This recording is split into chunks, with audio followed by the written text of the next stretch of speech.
उपासना की, कुछ वस्तु न पास में पा रहा है। क्या जल में क्या मिलेगा? पूजा की कोई वस्तु भी नहीं मिलेगी। तब सूर्ण से भग्न सरोज लिए, कमल का एक फूल लिए प्रभु को गजराज बुला रहा है। अब भगवान की याद कर रहा है। क्या कहने लगा कि दलितों शरणागत व्यक्तियों के, सब दीन दुखियों के तुम ही सहारे हो। कि दलितों शरणागत व्यक्तियों के अरे कष्ट निवारण वाले चलो।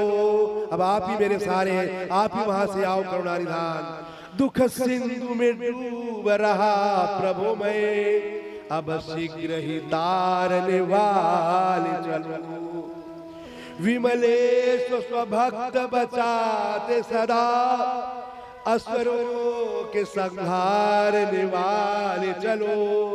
मझधार में बेबस जा रहा हूँ, अधमों को उबारने वाले चलो।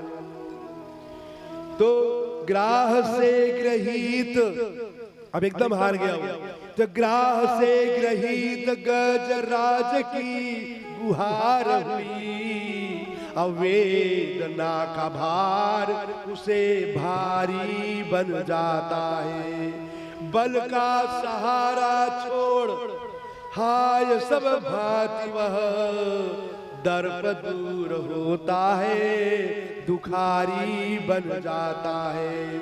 तो विमलेश सुर में सरोज उर में, अब सरोज मैंने कमल ले लिया, उर में भक्ति भरी है भगवान के प्रति। और वैनते चारी पद चारी बन जाता है। गरुड़ध्वज भगवान की शरण लेने लगा।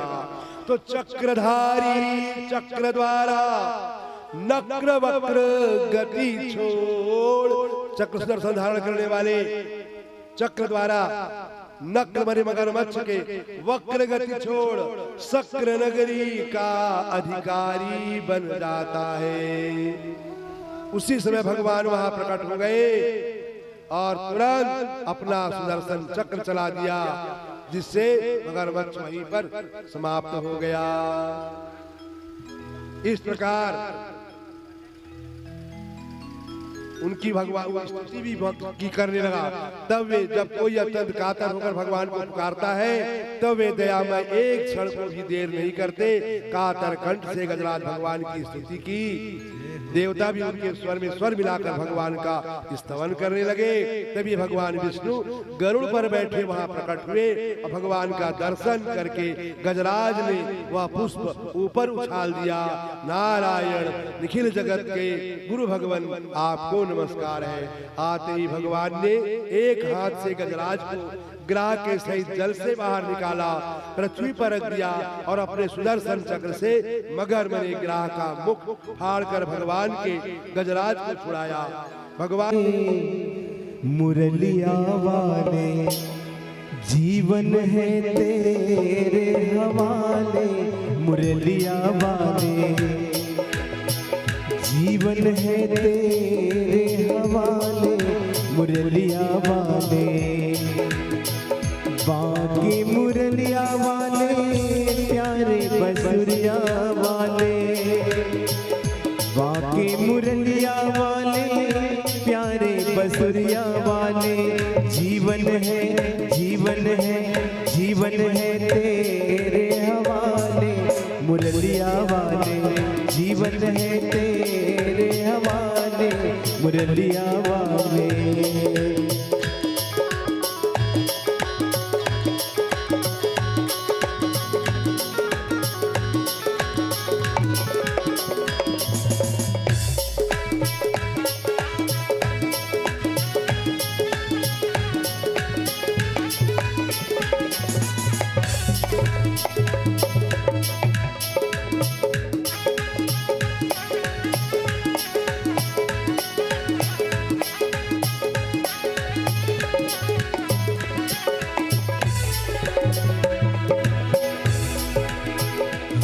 कठपुतली तेरे हाथ की, हम कठपुतली तेरे हाथ की, तेरे हाथ की, तेरे हाथ की।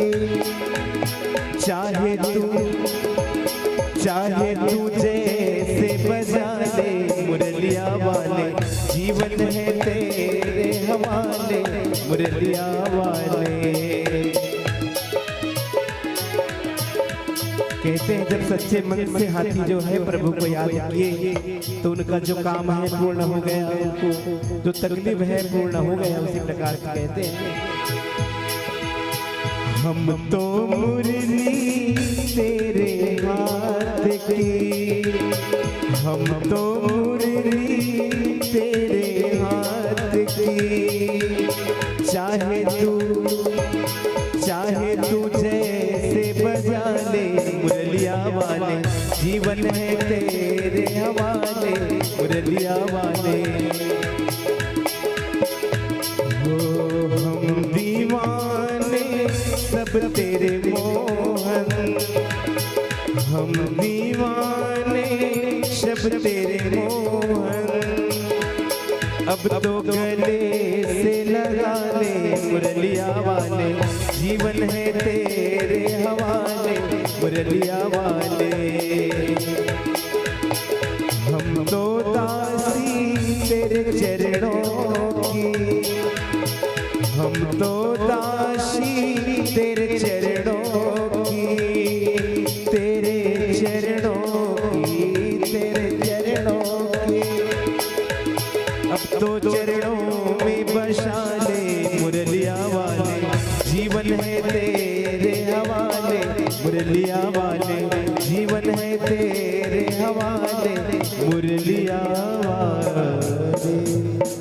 बोलो सारे सरकार की जय।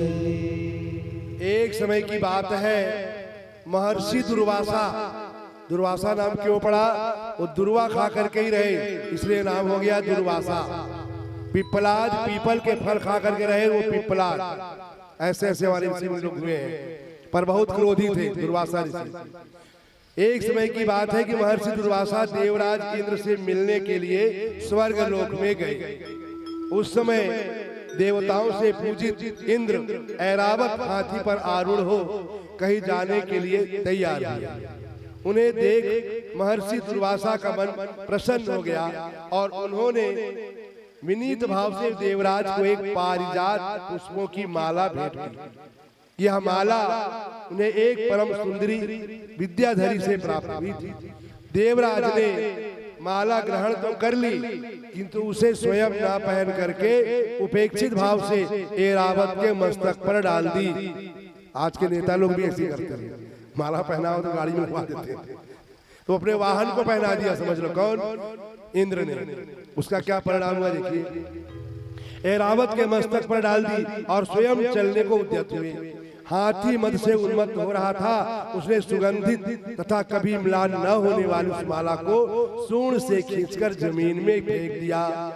यह देखकर ऋषि दुर्वासा अत्यंत क्रुद्ध हो उठे और उन्होंने साप देते हुए कहा, रे मूढ़, तूने मेरी दी हुई माला का कुछ भी आदर नहीं किया।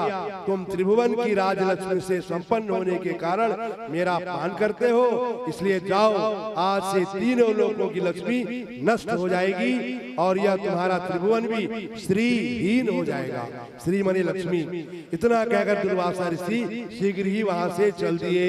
तो कहने लगे, इसको इतना अभिमान हो गया, उन्होंने क्या कहा कि दुर्वादल भोजी दुर्वासा, दुर्वादल भोजी दुर्वासा द्वारा देवगण शापित हो सब भांति दीनहीन हो गया। दैत्यराज बलि ने समस्त स्वर्ग छीन लिया, अभोग सुख इंद्र का समस्त अब खो गया। विमलेश मेरु गिरिवासी सबके देव बने, उर में निराशा का दुखद बीज बो गया। अमर सम अखिलेश को पुकारता है, देव दुखहारी असुरारी कहाँ सो गया। अब उन्होंने श्राप दे दिया इनको, तब क्या हो, तो सांप के प्रभाव से इंद्र आदि सभी देवगण एवं तीनों लोग श्री विहीन हो गए। यह दशा देखकर इंद्रादि देवता अत्यंत दुखी हुए। महर्षि का शाप अमोघ था, उन्हें प्रसन्न करने की सभी प्रार्थनाएं विफल हो गई। तब असहाय, निरुपाय तथा दुखी देवगण, ऋषि मुनि आदि सभी प्रजापति ब्रह्मा जी के पास गए। ब्रह्मा जी उन्हें साथ लेकर वैकुंठ में श्री नारायण के पास गए और सभी ने अनेक प्रकार से नारायण की स्तुति की और बताया कि प्रभु, एक तो हम दैत्यों के द्वारा अत्यंत कष्ट में हैं और इधर महर्षि के शाप से श्री विहीन हो गए हैं। अब आप ही शरणागतों के रक्षक हैं, अतः इस महान कष्ट से हमारी रक्षा कीजिए। ऐसी स्तुति जब देवताओं ने की तो अब श्री हरि भगवान प्रसन्न हो गए और गंभीर वाणी में बोले, तुम लोग समुद्र का मंथन करो जिससे लक्ष्मी तथा अमृत की प्राप्ति होगी। सावधान होकर मेरा कथन सुनो, जब तक तुम्हारी वृद्धि का समय ना आवे तब तक तुम लोग दैत्यों से संधि कर लो, अन्यथा विजय पाना कठिन है। जब समुद्र का मंथन अकेले हो नहीं सकता तो इसमें असुरों की सहायता भी लेनी पड़ेगी। तो हे देवताओं, कार्य की कठिन स्थिति आने पर शत्रुओं से भी सर्प और मूषक के समान संधि कर लेनी चाहिए। अगर काम बनाना है तो शत्रुओं से भी मित्रता करनी चाहिए। कैसे? दैव योग से एक मदारी की पेटी में एक सांप, एक चूहा बंद था। वो मदारी लोग रखते हैं, उसमें सांप रखते हैं, तो सांप तो पहले से बंद था, संयोग से चूहा भी गई उसमें घुस गया। और जब अंदर चूहा डर गया सांप को देख के, और सांप भी अंदर बंद था, कैसे निकले? तो उसने कहा, सांप ने चूहे से कहा, तुम तो इसको काट सकते हो, तुम काट दो, तुम भी निकल जाओगे और मैं भी निकल जाऊंगा। वो सोचता है तो मेरे को खा लेगा। तो उसने, चूहे ने जैसे काट तो दिया, और जब काट दिया तो सांप समझा तो काट दिया, अब चूहे को भी खा गया और वहां से निकल भी गया। वही देवता बोल रहे हैं कि तुम भी दैत्यों से अभी तो संधि कर लो, जब समुद्र मंथन जब निकल जाएंगे तब देखा जाएगा। अभी मित्रता करके दोनों को समुद्र मंथन के लिए राजी कर लो। इस प्रकार अब ये दोनों अब दोनों अमृत मंथन प्राप्त करने लगे। तो मंदराचल को मथानी और सर्पराज वासुकी को रस्सी बना करके समुद्र मंथन किया जाए। तुम लोग अमृत पीकर सद संपन्न हो सकोगे और असुर केवल क्लेश भोगी हो रहेंगे। तो दैत्य जो कुछ भी चाहे तुम उसे स्वीकार कर लेना, जो भी मांगे तुम देने को हाँ कह देना, बस समुद्र मंथन करने को तैयार राजी करो, विवाद न करना। समुद्र से पहले विष निकलेगा, उससे भयभीत न होना। सुखदेव जी बोले, हे राजन, यह कहकर भगवान अंतर ध्यान हो गए। ब्रह्मा, शिव आदि देवता भी अपने अपने स्थान को चले गए। इंद्र ने भगवान के आदेश से राजा बलि के निकट जाकर बड़ी मधुर वाणी से संधि का प्रस्ताव रखा और अमृत प्राप्ति के लिए समुद्र मंथन का सुझाव दिया। बलि प्रभृति सभी दैत्यों ने दोनों ही प्रस्ताव सहर्ष स्वीकार कर लिए और सबकी आपस में संधि हो गई। सभी ने मिलकर मथानी के लिए मंदराचल को उखाड़ा, उसे समुद्र तट पर ले आने लगे।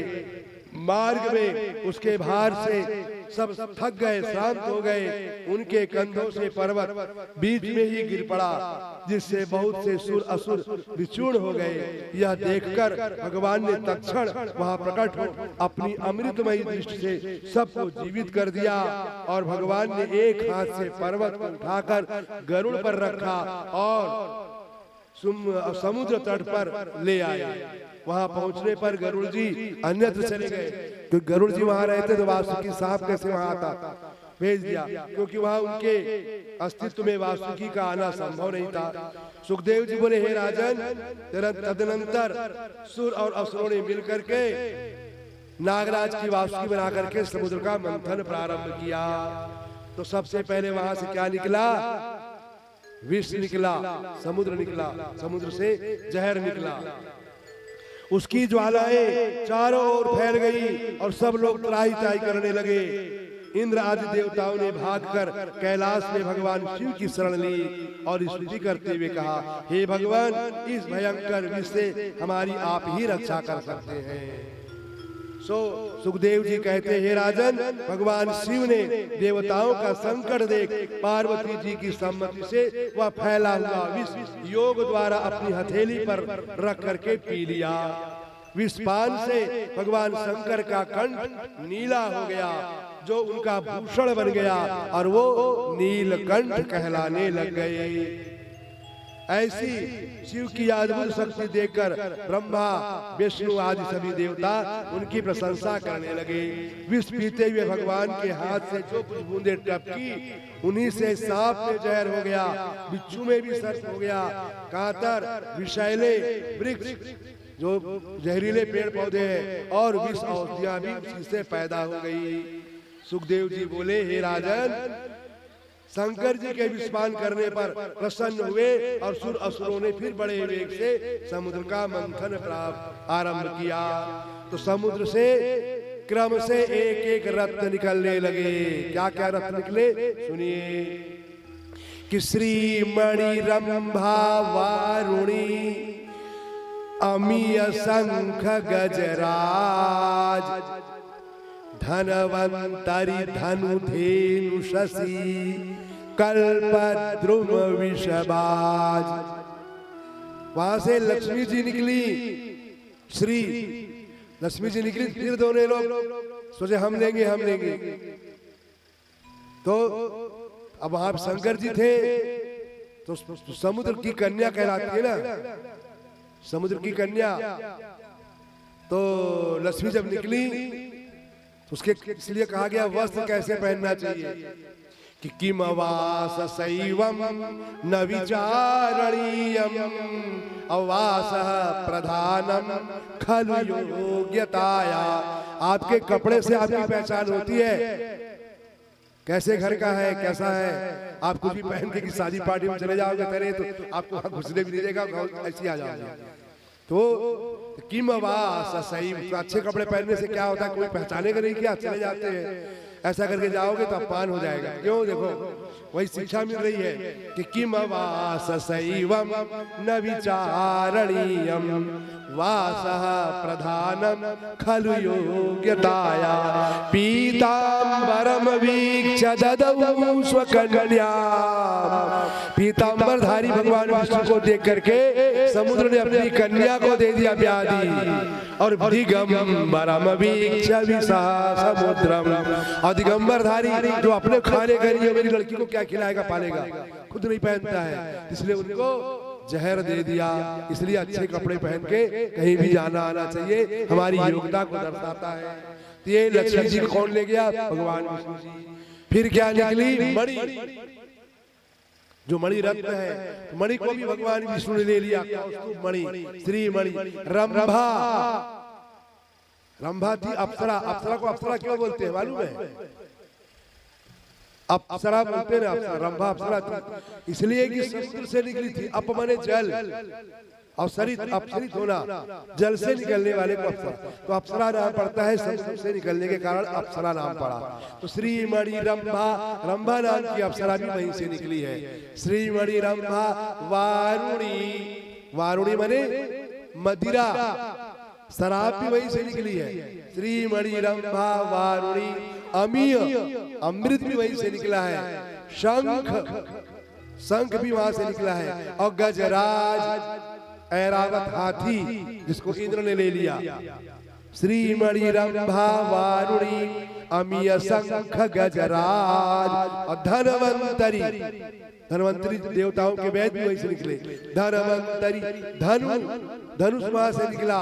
धनवंतरी धनु धेनु, कामधेनु गाय वहां से निकली। धनवंतरी धनु धेनु शशि, चंद्रमा भी वहीं से निकला, शशि। कल्पद्रुम, कल्प वृक्ष वहीं से निकला। विष, जहर निकला। और बाजी माने घोड़ा, उच्चैश्रवा नाम का घोड़ा भी वहीं से निकला। ये 14 रत्न वहां से निकले। सब रत्नों को तो ले लिया गया, लेकिन अमृत को लेने के लिए दोनों सब में झगड़ा हो गया कि बोले हम पिएंगे, हम पिएंगे। तो भारी संकट उत्पन्न हो गया कि कैसे किया जाए। तब भगवान ने मोहिनी का अवतार लिया और मोहिनी का अवतार लेकर के तो राक्षसों को भी मैं बाटूनी करके वो भी मोहित हो गए, मोहिनी के अवतार सब मोहित हो गए। जैसा वो बोलती गई वैसा वो करते गए और वो देवताओं को छल पूर्वक पिलाती गई और देव उनको नहीं। तो उसमें राहु जो था इधर बैठा था, तो समझ गया कि ये हम लोग को धोखा दे रही है। वो छिप करके देवता का वेश बनाया और जाके सूर्य और चंद्रमा के पास बैठ गया और जैसे वो देवता समझ के उनको पिलाने लगी। जैसे पिलाने लगी तुरंत चंद्रमा और सूर्य बता दिए कि ये तो असुर है, असुर है। तो तुरंत भगवान समझ गए कि तुरंत उन्होंने चक्कर चला दिया और उसका सिर अलग हो गया। तो उससे क्या हुआ, राहु जो ऊपर था धड़ राहु हो गया और धड़ नीचे केतु। और चूंकि सूर्य और चंद्रमा ने बताया था तो ग्रहण के रूप में उसी को खाते हैं, उसी को पकड़ते हैं, तो सूर्य ग्रहण और चंद्र ग्रहण लगता है। इस प्रकार से मोहिनी का अवतार लेकर के उन्होंने समुद्र का मंथन में 14 रत्न निकले जो आपको ज्ञात हुआ। इसी से आशीर्वाद भी दिया जाता है। जब विवाह शादी होती है ना तो पंडित लोग शाखोच्चार बोलते हैं। तो शाखोच्चार में इन्हीं 14 रत्न भी हमारा मंगल करें। क्या कहते हैं सुन लीजिए कि लक्ष्मी कौस्तुभ पारिजातक सुरा धनवंतरिश्चंद्रमा धेनु काम दुधा सुरेश्वर गजो रंभादिदेवांगना अश्वः सप्तमुखो विषम हरिधनु शंखो मृतम चामुधे रत्नानीति चतुर्दशम प्रतिदिनम कुर्वन्तु नो मंगलम। ये सारे रत्न हमारा मंगल करे। एक बात और, जो हाथी निकला था उसकी विशेषता क्या थी, उसके 7 सूंड थे और रंग उसका सफेद था। और उसी प्रकार चैत्रवा था वो भी 7 मुख वाला था। ये 14 रत्न वहां से निकले। इस प्रकार आपको समुद्र मंथन में 14 रत्नों की कथा बताई गई। अब एक भजन लेंगे और इसके बाद में वामन अवतार की कथा पर आगे हम बढ़ेंगे। बल्कि वामन जो बने उनको मिला करके बैठा दिया जाए, वो भी कथा सुने वामन अवतार। आइए किस प्रकार से मोहिनी का अवतार करके जो है प्रभु जो है असुरों को मोह रहे भजन के भाव से सभी मीठी मीठी तालियों के साथ श्रवण कर अपने जीवन को धन्य बनावे।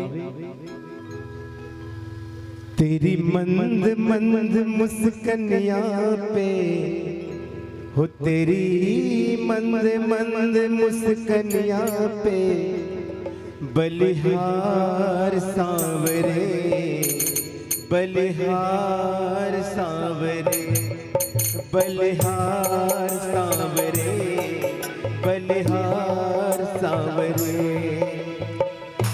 तेरी मुस्कनिया पे, तेरी मुस्कनिया पे, तेरी मुस्कनिया पे, तेरी मुस्कनिया पे, तेरी मंद मंद मुस्कनिया पे, तेरी मंद मंद मुस्कनिया पे बलिहार सांवरे, बलिहार सांवरे, बलिहार सांवरे, बलिहार सांवरे। तेरी मुस्कनिया पे, तेरी मुस्कनिया पे, तेरी मुस्कनिया पे, तेरी मुस्कनिया पे, तेरी मंद मंद मुस्कनिया, तेरी मंद मंद मुस्कनिया, बलिहार सांवरे, बलिहार सांवरे।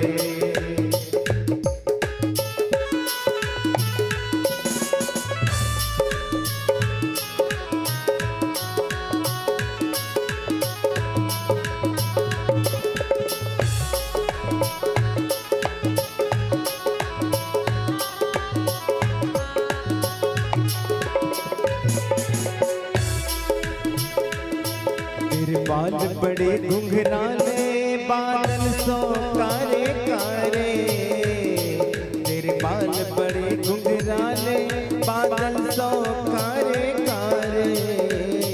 तेरी मोर मुकुट लटकनिया पे, तेरी मोर मुकुट लटकनिया बलिहार सांवरे बलिहार सांवरे।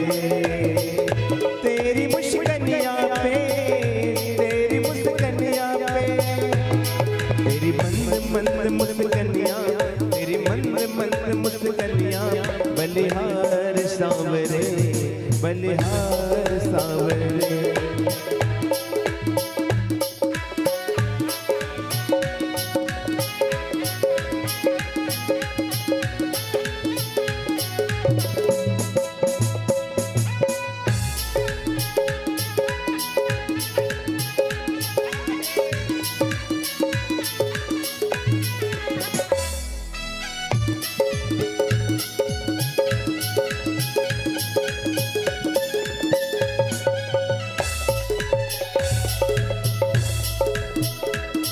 तेरी चाल अजब मतवारी लगती है प्यारी प्यारी। तेरी चाल अजब मतवारी लगती है प्यारी प्यारी। तेरी पायल की झनकार पे तेरी पायल की झनकार पे बलिहार सांवरे बलिहार सांवरे बलिहार सांवरे बलिहार सांवरे। तेरे संग मेरा दा प्यारी लगती है सबसे न्यारी। तेरे संग मेरा दा प्यारी लगती है सबसे न्यारी। इसी युगल छवि पे जाऊं मैं इसी युगल छवि पे जाऊं बलिहार सांवरे बलिहार सांवरे बलिहार सांवरे बलिहार सांवरे। तेरी मुस्कनिया पे तेरी मुस्कनिया पे तेरी मुस्कनिया पे तेरी मुस्कनिया पे तेरी मंद मंद मुस्कनिया पे तेरी मंद मंद मुस्कनिया बलिहार सांवरे बलिहार सांवरे बलिहार सांवरे बलिहार सांवरे।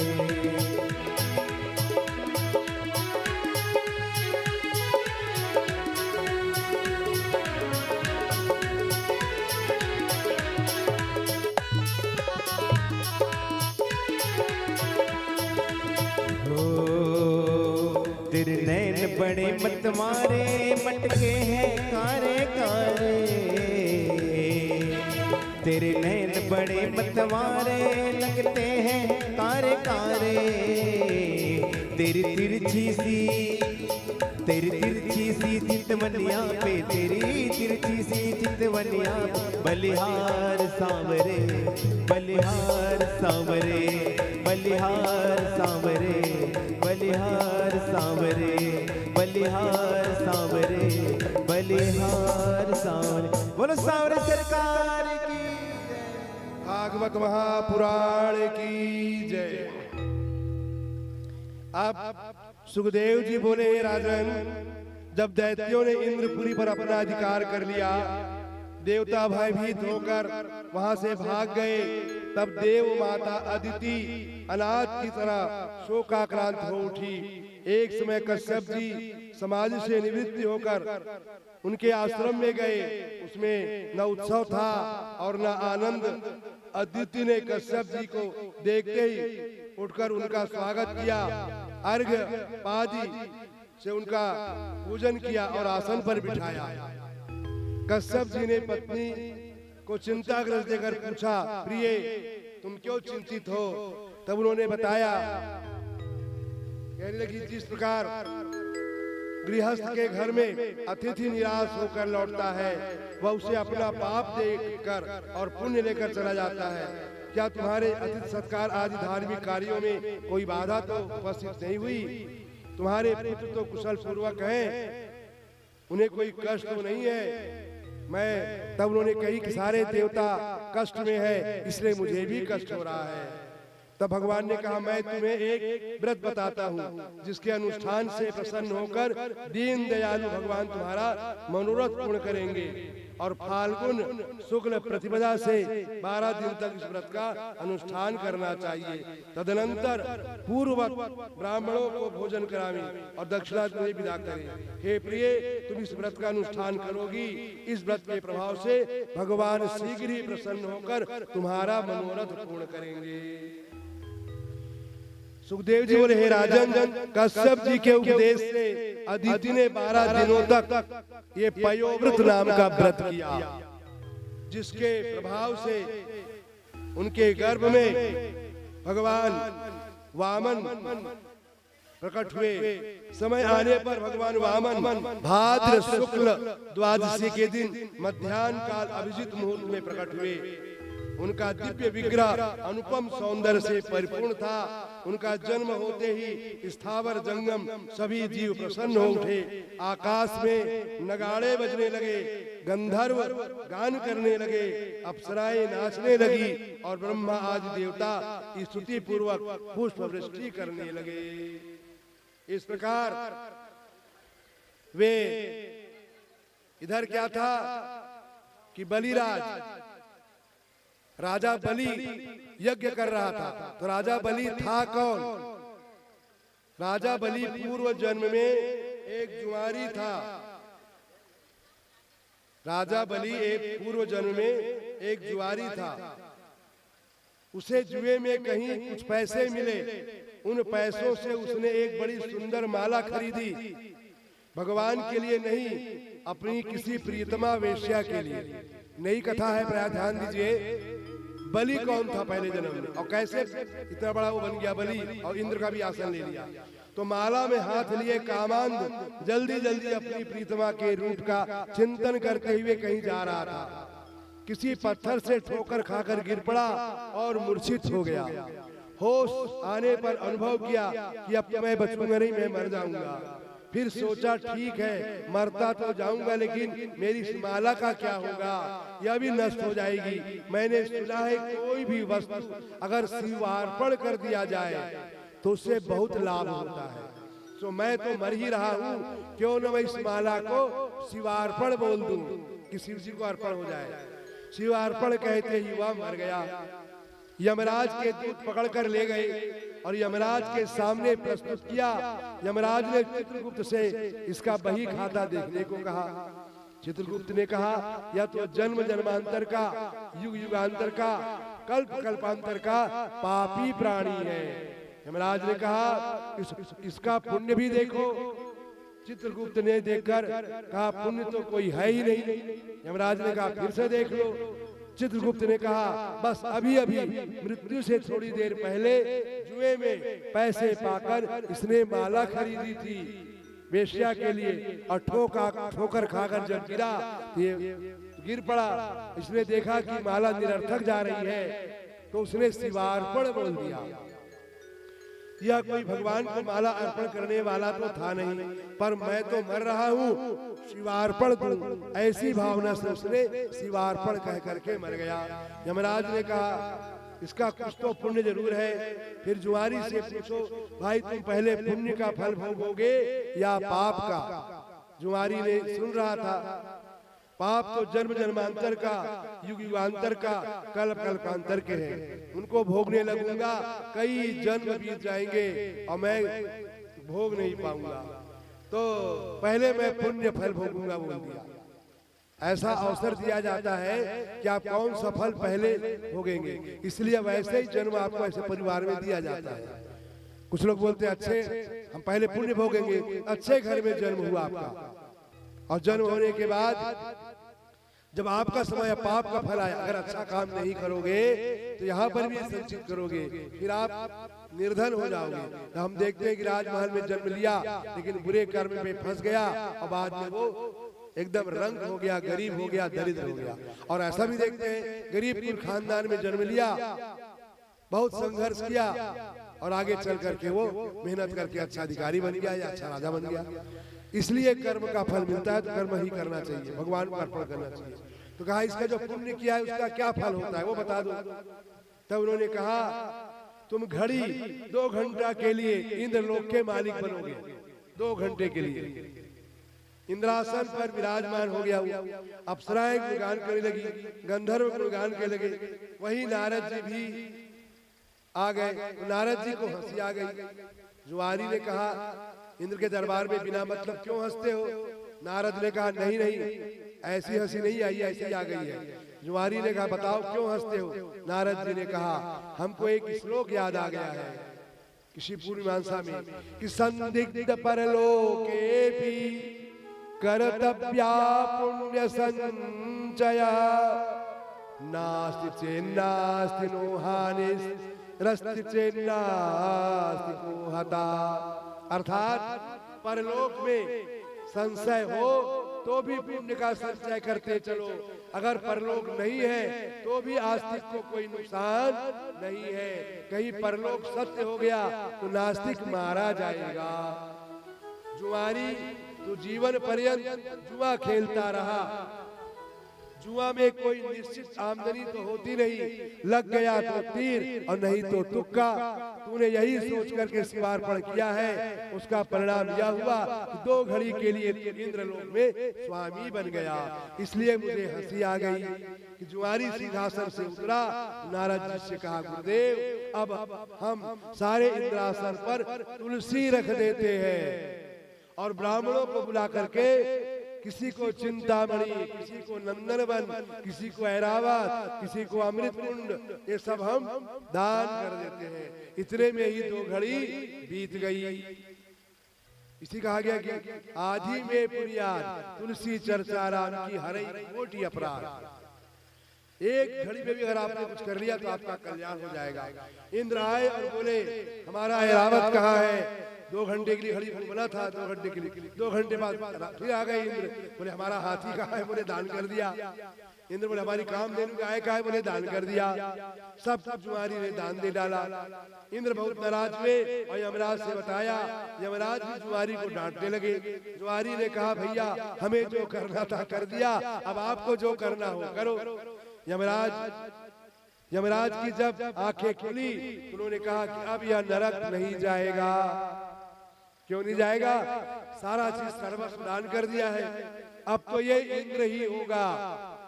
जब नाजायज उद्देश्य से खरीदी गई नाजायज पैसे की माला को संशय रहने पर भी शिवार्पण कर दिया, उसके फलस्वरूप 2 घड़ी के लिए इंद्र बना।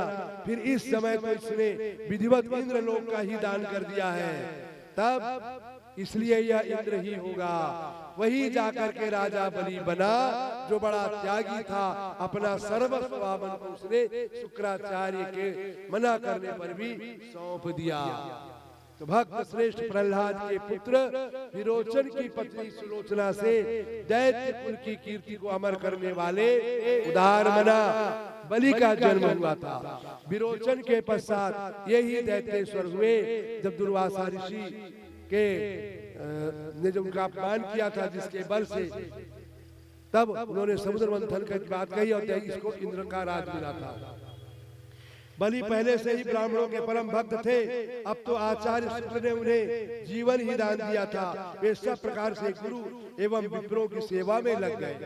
उनकी निश्चल सेवा से आचार्य बड़े प्रसन्न हुए। शुक्राचार्य जी ने बलि से यज्ञ कराना आरंभ कर दिया। उस विश्वजित यज्ञ के परिपूर्ण होने पर संतुष्ट हुए अग्नि ने प्रकट होकर बलि को घोड़ों से जुता हुआ एक रथ, दिव्य धनुष, अक्षय त्राण एवं अभेद कवच प्रदान कर दिए। आचार्य की आज्ञा से उनको प्रणाम करके बलि उस रथ पर सवार हुए और उन्होंने स्वर्ग पर चढ़ाई कर दी। और स्वर्ग पर चढ़ाई करके वहां का इंद्रासन ले लिया। सारे देवता यहाँ वहाँ छटपटाने लग गए, भागने लगे। तब भगवान वामन का अवतार हुआ और वामन आकर के इसको छल पूर्वक किया है। उसी की कथा है कैसे विराट में दर्शन किए और उन्होंने निषेध किया। उनके यज्ञशाला में जैसे पहुंचे वामन जी, जैसे आ गए वामन देव जी, वामन जी उनकी यज्ञशाला में पहुंचे और अपना उन्होंने मांग की। क्या मांग की? कि मुझे 3 पग पृथ्वी का दान कर दीजिए। सुखदेव जी बोले, हे राजन, बलि के ऐसे सुमधुर वचन सुनकर वामन भगवान ने प्रसन्न हो उससे कहा, दैतेंद्र, तुमने धर्म एवं अपने कुल के अनुरूपी वचन कहे हैं। इस कुल में आज तक ऐसा कोई नहीं हुआ है जो कृपण हो या जिसने याचकों को विमुख किया। तुम्हारे परंपरा से चला आ रहा है। इसके ज्वलंत उदाहरण तुम्हारे पिता प्रहलाद है। इसी कुल में हिरण्याक्ष सरीखे वीर उत्पन्न हुए जिनका सामना कोई न कर सका। विष्णु ने भी बड़ी कठिनाई से उसका वध किया। वे भी उसके पराक्रम का स्मरण कर दहल जाते थे। उसके भाई हिरण्यकशिपु ने जब विष्णु का पीछा किया तब वे भागकर इधर-उधर छिपते रहे। फिर तुम्हारे पिता विरोचन की तो बात ही क्या, उन्होंने ब्राह्मण वेशधारी देवताओं को पहचान कर भी उन्हें अपनी आयु तक दे डाली। उसी कुल में तुम्हारा जन्म हुआ है और संसार में तुम्हारे गृहस्थ धर्म की सर्वत्र प्रशंसा है। इसलिए हे दैतेंद्र, मैं तुमसे केवल अपने पैर से 3 पग पृथ्वी को मांगता हूँ। बलि ने कहा, ब्राह्मण बालक, तुम तो हो बहुत छोटे बावन, किंतु तुम्हारी बातें वृद्धों की तरह है। तेरी इतनी प्रशंसा केवल 3 पैर पृथ्वी मांगते हो यह उचित नहीं है, कुछ और मांग लो। इतना देने में तो मुझे लज्जा आ रही है। एक द्वीप या जिससे सुखपूर्वक तुम्हारी जीविका चल सके उतनी पृथ्वी तो कम से कम मांग ही लो। वामन ने कहा, राजन, तुमने ठीक ही कहा है, किंतु हम ब्राह्मण संतोषी हमारा परम धन है। असंतोषी ब्राह्मण की तृष्णा द्वीप देने पर भी शांत नहीं होती। हम छोटे से हैं, इतने से ही हमारा प्रयोजन सिद्ध हो जाएगा। अधिक धन चाहने वाला चोर होता है, वह दंड के योग्य होता है। इसलिए मुझे अधिक पृथ्वी की आवश्यकता नहीं है। सुखदेव जी ने कहा, हे राजन, वामन के ऐसी बातें सुनकर बलि ने पृथ्वी का दान संकल्प छोड़ने के लिए जल भरा, कमंडल उठा लिया। शुक्राचार्य देख बलि से बोले, अरे मूर्ख, तू यह क्या कर रहा है? इसलिए जब कोई दान देता है तो दान में रोकना नहीं चाहिए। शुक्राचार्य जी क्या किए, जब दान देते हैं तो कमंडल में जल होता है और उसको जल डाला जाता है। तो जल डालने के लिए जैसे ही जल डालने लगे, शुक्राचार्य कीड़ा बन करके उसकी टोटी में जाके बैठ गए। जल न निकले तो तुरंत गुस्सा से उसको कोच दिए। तब से उनकी एक आंख कानी हो गई है। इसलिए कभी भी दान पुण्य कोई करे तो टोकना रोकना, अरे क्यों दे दिया इतना, ऐसा क्या है, इतना कोई देता है क्या, ऐसा नहीं। इसके भाव है दान के बारे में, कैसा कहा गया पता ही न चले हमने क्या दे दिया। इसलिए बहुत सारे गुप्त दान लोग देते हैं, पर आजकल गुप्त दान नहीं, लोग नाम लिखा देते हैं। नाम लिखाने की आवश्यकता नहीं है, गुप्त दान देना चाहिए। जो आप करो कोई भी ना जाने, हमारे हाथ में पता नहीं क्या आया क्या दिया। तो वो रोकने लग गया। तब उन्हें समझाने लगा। शुक्राचार्य कहने लगे कि बड़ा दानी बना है, सावधान, ये साक्षात विष्णु है। देवताओं का कार्य सिद्ध करने के लिए कश्यप जी से अदिति से उत्पन्न होकर यहाँ आए हैं। ये दोनों ही पैर में तुम्हारा संपूर्ण त्रिलोकी को नाप लेंगे और तीसरा पैर पूरा भी ना हो सकेगा, तब तो अपना निर्वाह कैसे करेगा। संसार में उस दान की प्रशंसा नहीं होती जिससे अपनी जीविका ही नष्ट हो जाए। हे दैतेंद्र, यदि तुम्हें प्रतिज्ञा टूट जाने का भय हो तो मैं इस विषय में तुम्हें ऋग्वेद श्रुतियों का तात्पर्य बताता हूँ। ध्यान से सुनो। शरीर रूपी वृक्ष का पुष्प या फल सत्य कहा गया है। यदि शरीर नष्ट हो जाए तो वह सत्य रह नहीं सकता। इसलिए शरीर की रक्षा करना, शरीर की रक्षा अमृत से होगी। अगर झूठ बोलने में, इसलिए 5 जगह झूठ बोलने की हमारा धर्मशास्त्र छूट देता है। वो 5 जगह कौन कौन से हैं जहाँ पे आप झूठ बोल सकते हैं, बाकी कहीं नहीं बोल सकते। वो भी आज जान लीजिए, कभी अवसर पड़े इन स्थानों पे झूठ बोलेंगे तो आपको दोष नहीं लगेगा। क्या, गो स्त्री द्विजातानां परिरक्षणार्थ विवाह काले सुरत प्रसंगे प्राणात्यये सर्वधनापहारे पंचान्तान्या पुरपातकानी। किसी गाय की रक्षा में आपके झूठ बोलने से अगर कोई गाय बच जाती है तो आपको झूठ बोलने का पाप नहीं लगेगा। स्त्री आपके झूठ बोलने से शादी विवाह में होता है, लड़की कितना पढ़ी है बोले इतना बता दिए, कौन सर्टिफिकेट देखता है, उम्र का बोल रहा है बता दिए, है ज्यादा 1 साल, झूठ बोलते हैं। आपके झूठ बोलने से कहीं कहीं पर ऐसे, अरे हमको याद नहीं था, पहले लोग लिखते भी नहीं थे ना, आज तो कुंडली बन गई या रखने लगे। तो ऐसी स्थिति में झूठ बोलने पर, आपके झूठ बोलने से अगर किसी का कार्य बन जाता है, जैसे कई लोग लड़की देखने आए, पता कराते हैं लड़की कैसी है आसपास के मोहल्ले में, तो आपको हाँ ठीक है यही बोलना चाहिए। अगर खराब है तो भी हाँ, झूठ बोलने से अगर उसकी बात शादी हो जाए अच्छी बात है, तो लड़की की शादी में अगर झूठ बोल दोगे तो भी लिखा है कि आप द्विजाति नाम ब्राह्मणों का अगर प्राण संकट हो रहा है, वहां पर उनकी रक्षा के लिए अगर आप बोल रहे हो तो भी है। और सुरता प्रसंगे स्त्री पुरुष के मिलने में अगर कोई झूठ चीज ला के दूंगा, नहीं लाया है वो लाएगा, एक तो बोलते हैं मेरे को ला के दोगे, ऐसा करोगे, नहीं दिया है, कुछ भी किया है, ऐसी स्थिति में भी और अपने प्राण संकट अगर आ गए हैं, अपने प्राण को बचाना है और झूठ बोलने से आपके प्राण बच सकते हैं, ऐसी स्थिति में आप बोल सकते हैं।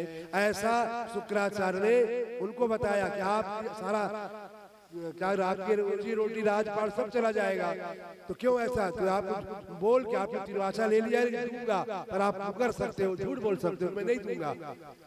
पर उन्होंने कहा नहीं। सुखदेव जी बोले, हे राजन, जब शुक्राचार्य ने बलि से यह कहा तब वह थोड़ी देर तक चुप रहे, पुनः हाथ जोड़कर विचार पूर्वक वचन बोले, गुरुदेव आपने गृहस्थ पुरुषों का धर्म उचित ही कहा है, इसमें संदेह नहीं, किंतु आप जानते हैं कि शरीर नश्वर है और लक्ष्मी चंचला है, एक दिन तो दोनों का नाश होना ही है, इसलिए ऐसा अवसर इनका सदुपयोग हो जाना मेरे विचार से अनुचित नहीं होगा। शिवी क्या किया, अपने शरीर का अंग काट काट करके दान करके, एक पक्षी की प्राण बचा करके उन्होंने दान किया और किया। दधीची अपनी अस्थि का दान करके, हड्डियों का दान करके दान कर दिया और अपने लोक में प्रसिद्ध हुए। इत्यादि कई महापुरुषों ने अपने प्राण देकर दूसरों का हित साधा है। मैं इस नश्वर धन के लोभ से इस छोटे से ब्राह्मण को विमुख कर दूं, यह मुझसे ना हो सकेगा, क्योंकि ऐसा करने से मेरे कुल में दाग लग जाएगा। गुरुदेव आप क्षमा करें, मैं आपकी सब बातें मानने को तैयार हूँ, किंतु इस समय मैं झूठ नहीं बोल सकता। जो मैं निश्चय कर चुका हूँ उसे होने दीजिए। अतएव मैं इस ब्राह्मण बालक को इच्छा अनुसार पृथ्वी अवश्य दूंगा। बलि के ऐसा कहने पर गुरु ने कुपित होकर उसे शाप देते हुए कहा, रे दुष्ट, तू अपने को बड़ा पंडित मानता है, गुरु की बात भी नहीं मानता, मेरी आज्ञा का उल्लंघन कर लंबी लंबी बातें बघारता है, जा तू शीघ्र ही राज्य लक्ष्मी से भ्रष्ट हो जा। बलि ने इस साप को भी गुरु का अनुग्रह ही माना, पर अपने संकल्प से विचलित नहीं हुआ और पृथ्वी दान के लिए उद्यत हो गया। उसी समय उसकी पत्नी विंध्यावली जल से पूर्ण स्वर्ण का कलश लेकर आई और बलि ने पहले विधि पूर्वक भगवान वामन का पूजन किया, पाद प्रक्षालन किया, तत्पश्चात संकल्प के लिए जल भरा, कमंडल उठाया। तब यह देखकर शुक्राचार्य अपने शिष्य की राज रक्षा के लिए इतना बोलने पर भी देखो शुक्राचार्य नहीं माने, और क्या किए, कमंडल की टोटी में योग द्वारा घुस गए, उन्होंने टोटी का छिद्र ही बंद कर दिया जिससे जल न निकल सका। तब वामन के संकेत करने पर बलि ने कुशा के नोक से उसको टोटी को खोद दिया। इस आघात से शुक्राचार्य का नेत्र फूट गया और वे वहां से निकल भागे। इसीलिए कहा गया है कि कोई दे कोई कुछ करे उस पे दोष का भागी नहीं बनना चाहिए। शुक्राचार्य खुद बोल रहे हैं कि मेरी कानी आंख कछु पापते न फूट गई। शुक्राचार्य जी बोल रहे हैं कि मेरी आंख कैसे फूटी है, मेरी कानी आंख कछु पापते न फूट गई। पीर कौन आपने जन्म की न मानी है, कौ ले कौ दे आप कछु काम नहीं। अरे राजा दे रहे बोले रहे, मुझको क्या मतलब था, तो कौ ले कौ दे आप कछु काम नहीं। साची के कहे में कछु आवत ही हानि है। सच बोलोगे हानि होगी ही। क्यों रे पापी कृष्ण सब बलि को लयो है लूटी। हे कृष्ण, बावन का रूप लेकर के बलि को लूट रहा है। मेरी फोरी आंख करी, मेरी आंख भी फोड़वा दिया। और ये दोषी की निशानी है, ये मेरे दोष की निशानी है, हमेशा याद रहेगा। तो कहे कवि गंग कहे यह शुक्र ने जवाब दियो। मेरी कानी आखियानी जाकी जगबानी है। मेरी आंख ऐसे नहीं फूटी है, इसलिए कहा गया है कोई भी दान पुण्य करे उसमें रोक टोक मत करो। इस प्रकार उन्होंने जल दिया और त्रिवाचा भर दिया और दे दिया। बलि ने वामन के चरण होकर उन्हें 3 पैर पृथ्वी प्रदान की और उनका परम पवित्र चरणोदक अपने मस्तक पर धारण किया। इस पर स्वर्ग से देवगण बलि की प्रशंसा कर पुष्प वृष्टि करने लगे। आकाश में दुंदुबिया बजने लगी एवं गंधर्व किन्नर गान करने लगे। सभी लोग एक स्वर से बोल उठे, बलि ने बड़ा ही दुष्कर्म कर्म किया है। शत्रु को जानते हुए भी इसने 3 लोक दे दिए। अनंतर सबके देखते देखते वामन जी का रूप बढ़ने लगा और वह धीरे धीरे विराट रूप में परिणित हो गया। यह देखकर सब लोग आश्चर्य से चकित रह गए। उस विराट रूप में 7 लोक, नदी, पर्वत, द्वीप, समुद्र, चंद्र, सूर्य, नक्षत्र, तारा, इंद्र आदि देवता, सिद्ध, गंधर्व, किन्नर, ऋषि, महर्षि, चर, अचर, संपूर्ण ब्रह्मांड था। वह देखकर असुर थर्राते थे। किंकर तरुण उठे। सुनंद नंदाजी भगवान के पार्षदगण इस विराट रूप में भगवान की स्तुति कर रहे थे। उस समय विराट भगवान की शोभा अद्भुत थी। उन्होंने एक पैर से पृथ्वी और दूसरे पैर से ऊपर के सब लोग बलि के देखते देखते नाप लिए। बाहुओं से दिशाएं, शरीर से संपूर्ण आकाश भी नाप लिया। तीसरे पैर के लिए कोई स्थान ही शेष नहीं रहा। सुखदेव जी बोले, हे राजन, पृथ्वी नापने के अनंतर ऊपर के भी लोग नापने के लिए उस भगवान का दूसरा चरण सत्य लोग पहुंचा। तब उसके आघात से ब्रह्मांड का ऊपरी भाग फट गया और उस छिद्र द्वारा चिन्मयी जलधारा भगवान के चरण प्रक्षालन करती हुई भीतर आ गई। यह देख ब्रह्मा के आश्चर्य की सीमा न रही।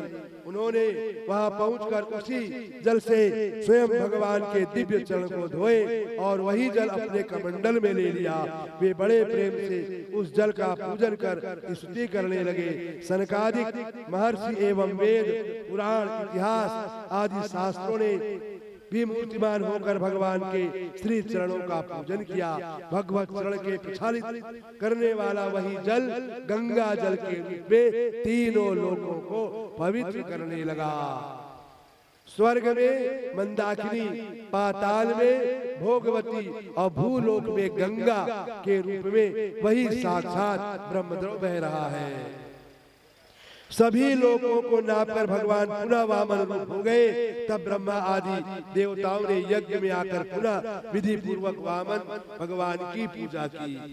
बलि के अनुचरों ने जब वामन का इस प्रकार छल देखा तब उनसे न रहा गया और वे सब के सब हाथों में शस्त्रास्त्र लेकर के वामन पर टूट पड़े। यह देख भगवान के पार्षद भी आसुरी सेना का बुरी तरह संहार करने में जुड़ गए। किंतु बलि ने तुरंत ही उन्हें अपने अनुचरों को युद्ध से विरत कर दिया। कहा, देख दैत्यों, अभी हमारा दैव प्रतिकूल है, अतः यह समय युद्ध करने का नहीं है। जब दैव अनुकूल होगा तब हम भी विजय प्राप्त करेंगे। अपने स्वामी के ऐसे वचन सुनकर दैत्य सेना ने पाताल में प्रवेश किया और गरुड़ ने भगवान की प्रेरणा से उसी समय वरुण पास द्वारा बलि को बांध लिया। इससे चारों ओर हाहाकार मच गया और उनको पाताल लोक में तलातल का स्वामी बनाया। इसीलिए जब ब्राह्मण रक्षा बांधते हैं क्या बोलते हैं, ये न बद्धो बलि राजा दानवेंद्रो महाबला तेन त्वां प्रतिबध्नामि रक्षे माचल माचला। इसलिए हे दैत्येंद्र, तुमने मुझे 3 पैर देने, पृथ्वी देने का संकल्प किया था। मैंने तुम्हारे सामने ही 2 पैरों से संपूर्ण लोक नाप लिए। अब तीसरा पैर अभी शेष है, उसकी पूर्ति भी कर दो। संकल्पित वस्तु को जो नहीं देता, दान दिए और दान न दे तो उसका परिणाम है, अगर आपने मान लीजिए 100 रुपए देने का संकल्प किया है और एक रात आपने रोक लिया, कल दे देंगे, तो आपकी राशि डबल हो जाएगी। अगर 100 का 200 हो जाएगा और 2 दिन हो गया 200 का 400, ऐसा बढ़ता है दान। इसलिए तुरंत दान महाकल्याण, जो देना है तुरंत दे दो। अगर रोक लिए रात, एक रात भी आपका दान रुक गया, डबल 2 हो गया, 3 चौगुना, ऐसा बढ़ता है। इसलिए संकल्पित वस्तु को जो नहीं देता वह नरकगामी होता है, यह शास्त्र का सिद्धांत है। इसलिए अब तुम नरक का भोग करो, कारण तुम्हारे पास देने को कुछ भी शेष नहीं है। सुखदेव जी बोले, हे राजन, भगवान के इस प्रकार तिरस्कृत कर बलि को सत्य से विचलित करना चाहा, किंतु वह अपने वचन पर दृढ़ रहा, खिन्न नहीं हुआ और बड़ी उदारता से बोला, हे भगवान, मैंने जो आपसे कहा है उसे आप मिथ्या कदापि न समझे। मैं अपना संकल्प पूरा करता हूँ, आपको किसी प्रकार धोखा नहीं दे सकता। आप अपना तीसरा पैर मेरे सिर पर रख करके सहर्ष मेरा शरीर नाप ले। आप यह न समझे कि मेरा शरीर छोटा होगा। धन संपत्ति की अपेक्षा धनवान का शरीर स्वामी होने के कारण उससे बड़ा ही माना जाता है। मुझे नरक यातना या आपके द्वारा दिए गए इस बंधन का उतना भय नहीं जितना अपकीर्ति का है। आप गुप्त रूप से दैत्यों के परम गुरु हैं, इसलिए समय पर हम मदांधों को अपना विचित्र लीला द्वारा ज्ञान का उपदेश करते हैं। हमारे पूज्य पितामह प्रहलाद के साथ ही आपने विचित्र लीला की थी। एक और पिता द्वारा ही पुत्र का वध कराने लगे और दूसरी ओर स्वयं ही उसकी रक्षा भी करते रहे। इसलिए मेरे भी आप सब ही थे, किंतु आपने कृपा कर बड़ी चतुराई से मेरी संपत्तियां छीनकर मुझे अपना लिया। इस नश्वर जीवन में संपत्तियों सहित एक दिन काल का कवल बनाई है। उन्मत्त जीव इसे समझ नहीं पाते। आपने तो मेरा जीवन ही मेरी संपत्ति दोनों सार्थक कर दिया है। सुखदेव जी बोले, हे राजन, इस समय बलि की पत्नी विंध्यावली ने भी हाथ जोड़कर कहा, भगवान, आपने यह विश्व अपनी क्रीड़ा के लिए बनाया है। इसे जो लोग अपना समझ बैठते हैं उसकी बुद्धि पर मुझे तरस आता है। इसमें अंत में ब्रह्मा जी जो लोग अपना समझ बैठते हैं उनकी बुद्धि पर मुझे तरस आता है। अंत में ब्रह्मा जी ने हाथ जोड़कर भगवान से कहा, नाथ, आपकी लीला अपरंपार है, इसलिए मैंने अपने शरीर तक आपको अर्पण कर दिया है। फिर भी इसका बंधन तो यह बड़ा आश्चर्य है। भगवान ने कहा, ब्राह्मण, तुम आश्चर्य न करो, मैं जिन पर अनुग्रह करता हूँ उसकी संपत्ति छीन लेता हूँ। हम दुखी होते, मैं इतना पूजा पाठ कर रहा हूँ और भगवान मुझको संकट दे रहे हैं। संकट दे रहे हैं मतलब अपनी ओर बुला रहे हैं, आपका कल्याण करना चाह रहे हैं। तुम आश्चर्य न करो, भगवान स्वयं कहते हैं, मैं जिन पर अनुग्रह करता हूँ उसकी संपत्ति छीन लेता हूँ। और संपत्ति से ही मनुष्य उन्मत्त होकर प्रायः मेरा एवं मेरे भक्तों का अनादर करता है। जन्म, कर्म, वय, रूप, विद्या, ऐश्वर्य और संपत्ति पाने पर भी जिसे अहंकार न हो उस पर मेरा पूर्ण अनुग्रह ही समझना चाहिए। इस प्रकार दैत्यराज शिरोमणि इसने मेरी माया जीत ली है। अब यह धन एवं स्थान को से च्युत हो गया, शत्रुओं से बांधा गया। गुरु ने इसे शाप दिया, मैंने इसे छल किया। इन समस्त आपत्तियों के आने पर भी इसने सत्य नहीं छोड़ा। यह मेरे दुर्लभ स्थान को प्राप्त करेगा। अब मैं इसके शरीर को भी नापकर 3 पैर देने की इसकी प्रतिज्ञा को सफल बनाता हूँ। यह कहकर भगवान ने बलि के मस्तक पर पैर रखकर उसका शरीर नापा और उनका पैर उसी में पूरा हो गया। भगवान की लीला शक्ति से भगवान का पैर बढ़ाने की चेष्टा की, किंतु कृपा शक्ति ने उसे शरीर से आगे तिल भर भी बढ़ने न दिया। वह पैर पकड़कर बैठ गई। यह देखकर यदि देवता आकाश पुष्प करने लगे। भक्त और भगवान के इस संघर्ष में हुई भक्त की विजय पर चारों ओर जय जयकार होने लगी। तब भगवान ने बलि के सिर से अपना पैर हटाकर बलि को हृदय से लगा लिया और कहा, बेटा मैं तुमसे हार गया। तुम सरीखा सर्वस्व देने वाला मेरा कोई दूसरा भक्त नहीं है। तुम इंद्र होना चाहते हो, मैं तुम्हें आगामी सवणी मनवंतर में इंद्र बनाऊंगा। इस कल्प का जो विधान बन चुका है उसे यथावत चलने दो। तुम इस समय सुतल लोक में चले जाओ, वह इंद्र लोक से भी बढ़कर है। वहाँ किसी प्रकार का क्लेश नहीं। मैं वहाँ तुम्हारा द्वारपाल बन करके रहूंगा, तुम्हारी रक्षा करूंगा। तुम वहाँ मुझे सर्वदा समीप में ही पाओगे। इसीलिए कहा जाता है ये स्वर्ग लोक पाने के लिए राजा बलि ने यज्ञ किया और उसको पाताल की प्राप्ति हुई।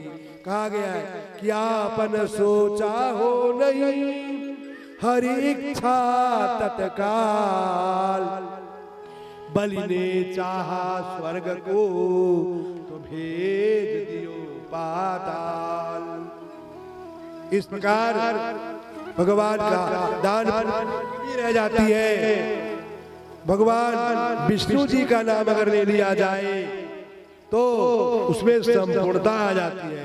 तो राजा बलि ने कियस स्मृत्या चला मुक्त्या तपो यज्ञ क्रियादिषु न्यूनम संपूर्णता याति सद्यो वंदे तमुच्यता। ऐसा कर करके ने विराट रूप दिखाया वामन भगवान ने और छल पूर्वक राजा बलि को उसका दान लेकर के उसके पाताल में भेज दिया। बोलिए वामन अवतारी भगवान की जय हो, वामन भगवान की जय हो। वामन को भगवान को जो दान पुण्य करना हो उनके कमंडल में आप लोग दान पुण्य कर दीजिए और उनको यहाँ से प्रस्थान करें। आगे की कथा फिर आगे बढ़ेगी, तब तक एक हरि कीर्तन बढ़िया से ले ले।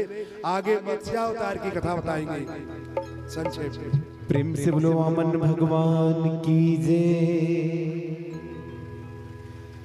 तेरे द्वार खड़ा भगवान भगत भर दे रे झोली, भगत भर दे रे झोली। तेरा होगा बड़ा एहसान कि युग युग तेरी रहेगी शान, भगत भर दे रे झोली, ओ भगत भर दे रे झोली। तेरे द्वार खड़ा भगवान भगत भर दे रे झोली, भगत भर दे रे झोली। तेरा होगा बड़ा एहसान,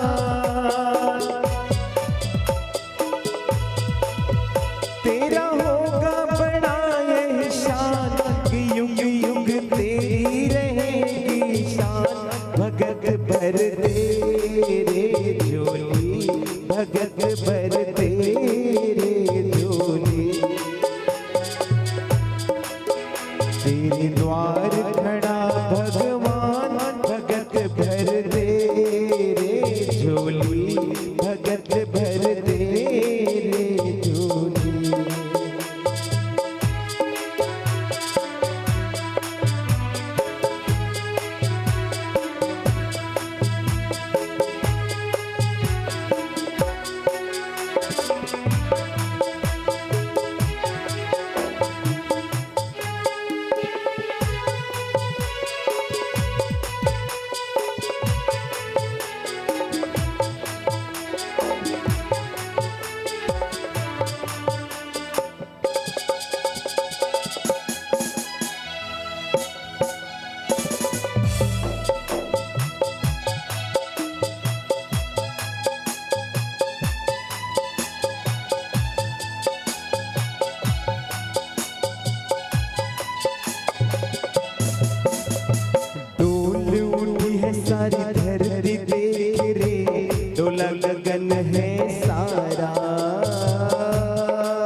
खुला गगन है सारा, भीख मांगने आया तेरे घर, जगत का पालनहारा रे, जगत का पालनहारा।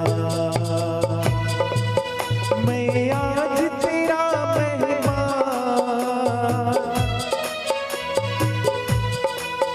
मैं आज तेरा मेहमान, तू कर ले मुझसे जरा पहचान, भगत भर दे रे झोली, भगत भर दे रे झोली। आज लुटा दे तेरा सर बस अपना, माल कहना मेरा हो, आज लुटा दे सर बस अपना, माल कहना मेरा। मिट जाएगा पल में तेरा जन्म जन्म का फेरा रे, जन्म जन्म का फेरा।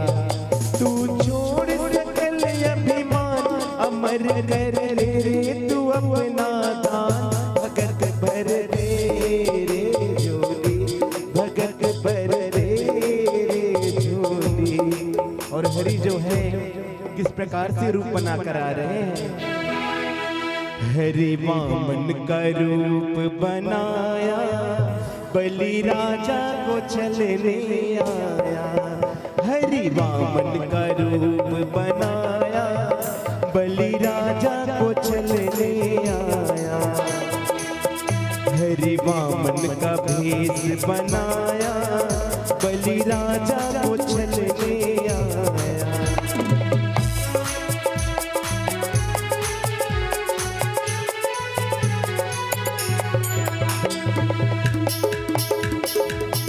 इसके नन्हे नन्हे हाथ, इसके नन्हे नन्हे पाँव, इसके नन्हे नन्हे हाथ, इसके नन्हे नन्हे पाँव। और हरि मंद मंद मुस्काया, बलि राजा को छलने आया।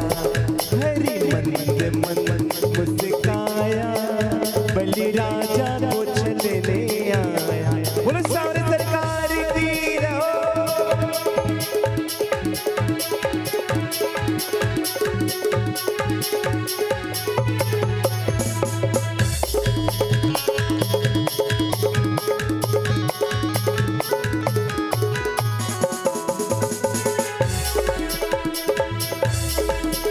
माथे तिलक सोहे सिर पे जनेऊ सोहे, माथे तिलक सोहे सिर पे चक्र सोहे। और हाथों में कमंडल लाए, हाथों में कमंडल। क्या बात है। बलि राजा को छलने आए, हरि वामन का भेष बनाए, बलि राजा को छलने आए। हरि वामन का भेष बनाए, बलि राजा को छलने आए।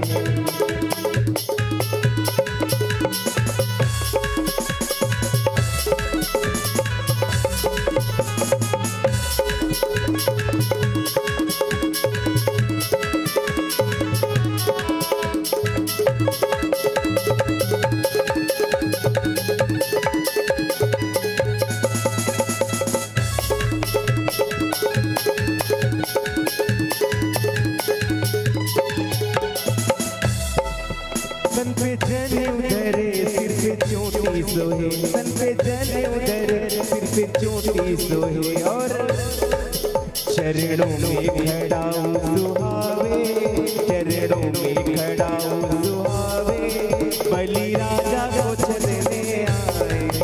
हरि वामन का भेष बनाए, हरि वामन का भेष बनाए, बलि राजा को छलने आए।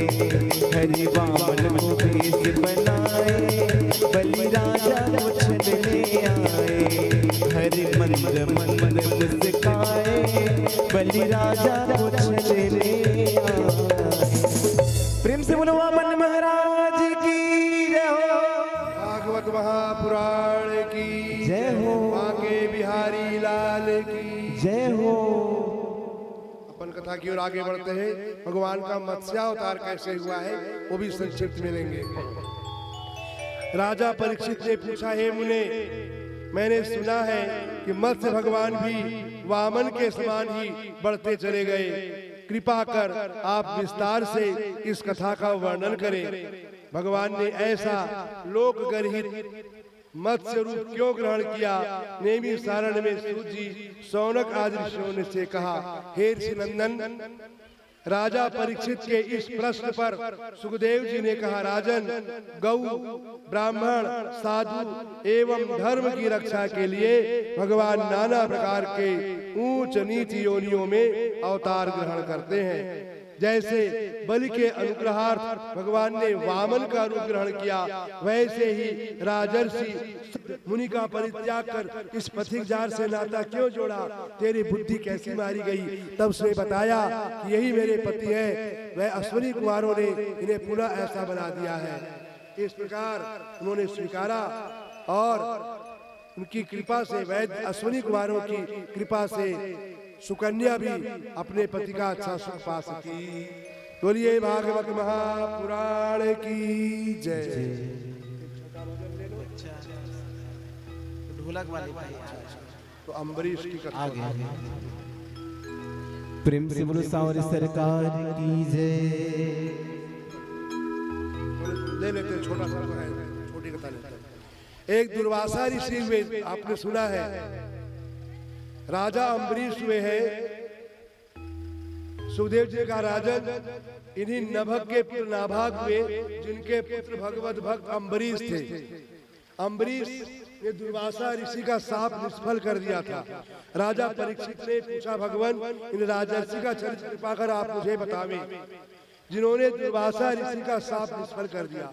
सुखदेव जी बोले, राजन, अम्बरीश भगवान श्री हरि के अनन्य भक्त थे। उनकी आसक्ति राज्य लक्ष्मी में लेस मात्र भी न थी। वे उसे स्वप्न के समान नश्वर समझते और प्रतिक्षण भगवान के ही ध्यान में निमग्न रहते थे। उनकी मन, वाणी, श्रोत्र, हाथ, पैर आदि पूजन में लगे। उन्होंने एक व्रत लिया था, 1 वर्ष तक एकादशी का व्रत हम करेंगे। राजा रानी दोनों रहते थे। एकादशी का व्रत करते करते जब 1 वर्ष पूरा हो गया, उन्होंने एकादशी का उद्यापन करना चाहा। उद्यापन किया, विधिवत पूजा की, दान पुण्य किया, ब्राह्मण लोग आए, सब कुछ किए। दूसरे दिन पारणा करने का नियम है, एकादशी की पारण करना चाहिए। तो पारण करने के लिए जैसे ही तैयार हुए, द्वादशी में पारण होना चाहिए, उसी समय वहां पर दुर्वासा ऋषि जी आ गए। और दुर्वासा ऋषि ने कहा कि मैं भोजन करूंगा, पारण करूंगा। तो बोले ठीक है। ऐसा कह करके वह स्नान ध्यान के लिए नदी पर चले गए और इधर देर होने लगी। द्वादशी बीतने को थी। भगवान राजा ने सोचा द्वादशी बीत जाएगी तो मुझे दोष लगेगा, तो ब्राह्मणों की व्यवस्था से, आज्ञा से उन्होंने तुलसी दल लेकर के जल ग्रहण कर लिया।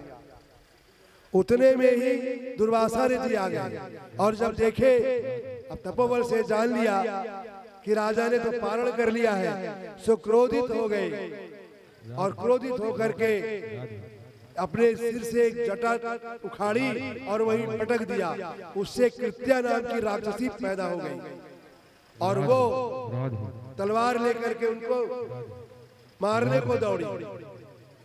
पर अम्बरीश निश्चिंत वहीं पर अटल खड़े रहे, उन्हें कोई भय नहीं हुआ। इसी समय भगवान, क्योंकि उनके यहाँ सुदर्शन चक्र, इनकी कृपा से, इनके पूजा से भगवान विष्णु प्रसन्न हो गए और अपना सुदर्शन चक्र इनकी राजधानी में चक्र रक्षा के लिए लगा दिए थे। जब कृत्या उनकी ओर मारने को दौड़ी, उसके पहले ही सुदर्शन चक्र तुरंत वहां आया और कृत्या नाम की राक्षसी का वध कर दिया। अब उसके पश्चात चक्र दुर्वासा ऋषि की ओर दौड़े। जब दुर्वासा ऋषि देखे कि ये चक्र तो मेरी ओर आ रहा है, तो वहां से भागे। भागते भागते भागते तीनों लोकों में गए, पर कहीं उन्हें उससे राहत नहीं मिली। आखिर उनसे पूछा, विष्णु जी से भगवान मैं क्या करूं? विष्णु जी सब ने उनका, तब उन्होंने विष्णु जी ने ही बताया, तुम उसी राजा अम्बरीश के पास जाओ, वही तुम्हें क्षमा कर सकते हैं। सो तुरंत उनके पास फिर आए और उन्होंने उनसे क्षमा मांगा, तो उनसे उनका चक्र सुदर्शन से रक्षा हो सकी। इस प्रकार जो एकादशी का व्रत करता है या भगवत भक्ति करता है, उसकी रक्षा भगवान स्वयं करते हैं। अपने भक्त की रक्षा के लिए हमेशा तत्पर रहते हैं। इसलिए भगवान का भजन, उनका व्रत ये करना ही चाहिए। बोलिए विष्णु भगवान की जय, लक्ष्मी नारायण भगवान की जय, भागवत महापुराण की जय हो। चलिए एक भजन लेंगे। प्रेम से बोलो सारे सरकार की जय।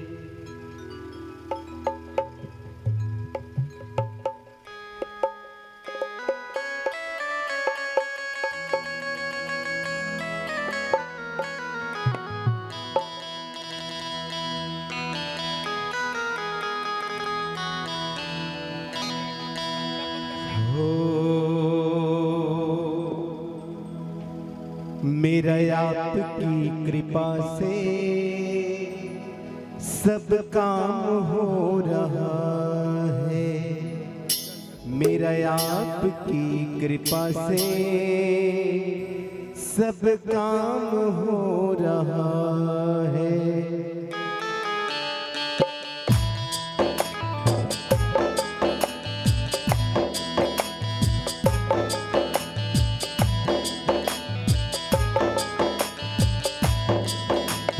मेरा आपकी कृपा से सब काम हो रहा है।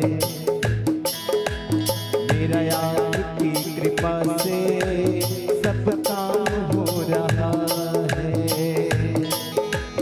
करते हो तुम कन्हैया, करते हो तुम कन्हैया, मेरा नाम हो रहा है।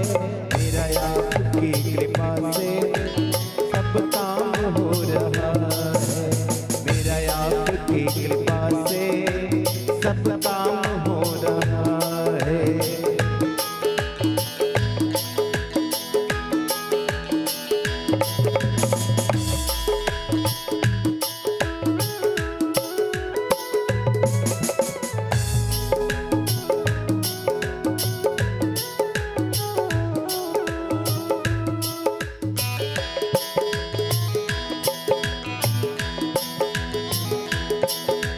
पतवार के बिना ही मेरी नाव चल रही है।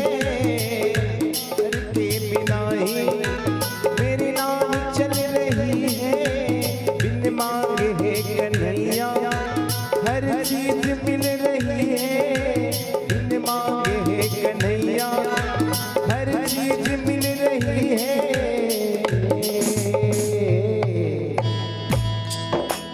अब क्या बताऊं मोहन, अब क्या बताऊं मोहन, अरे आराम हो रहा है। मेरा आपकी कृपा से सब काम हो रहा है। करते हो तुम कन्हैया, करते हो तुम कन्हैया, मेरा नाम हो रहा है। मेरा आपकी कृपा से सब काम हो रहा है।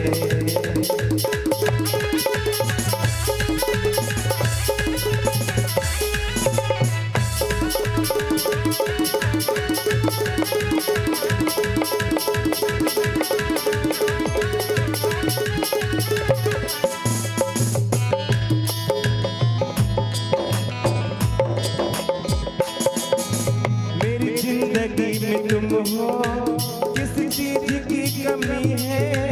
मेरी जिंदगी में तुम हो, किस चीज की कमी है। मुझे और अब किसी की परवाह भी नहीं है। मुझे और अब किसी की परवाह भी नहीं है।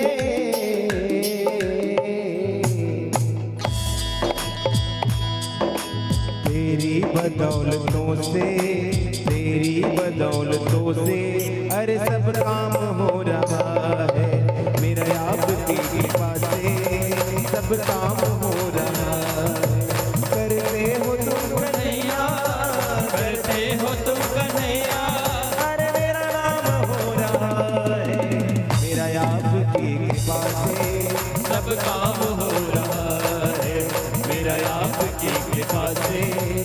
सब काम हो रहा है।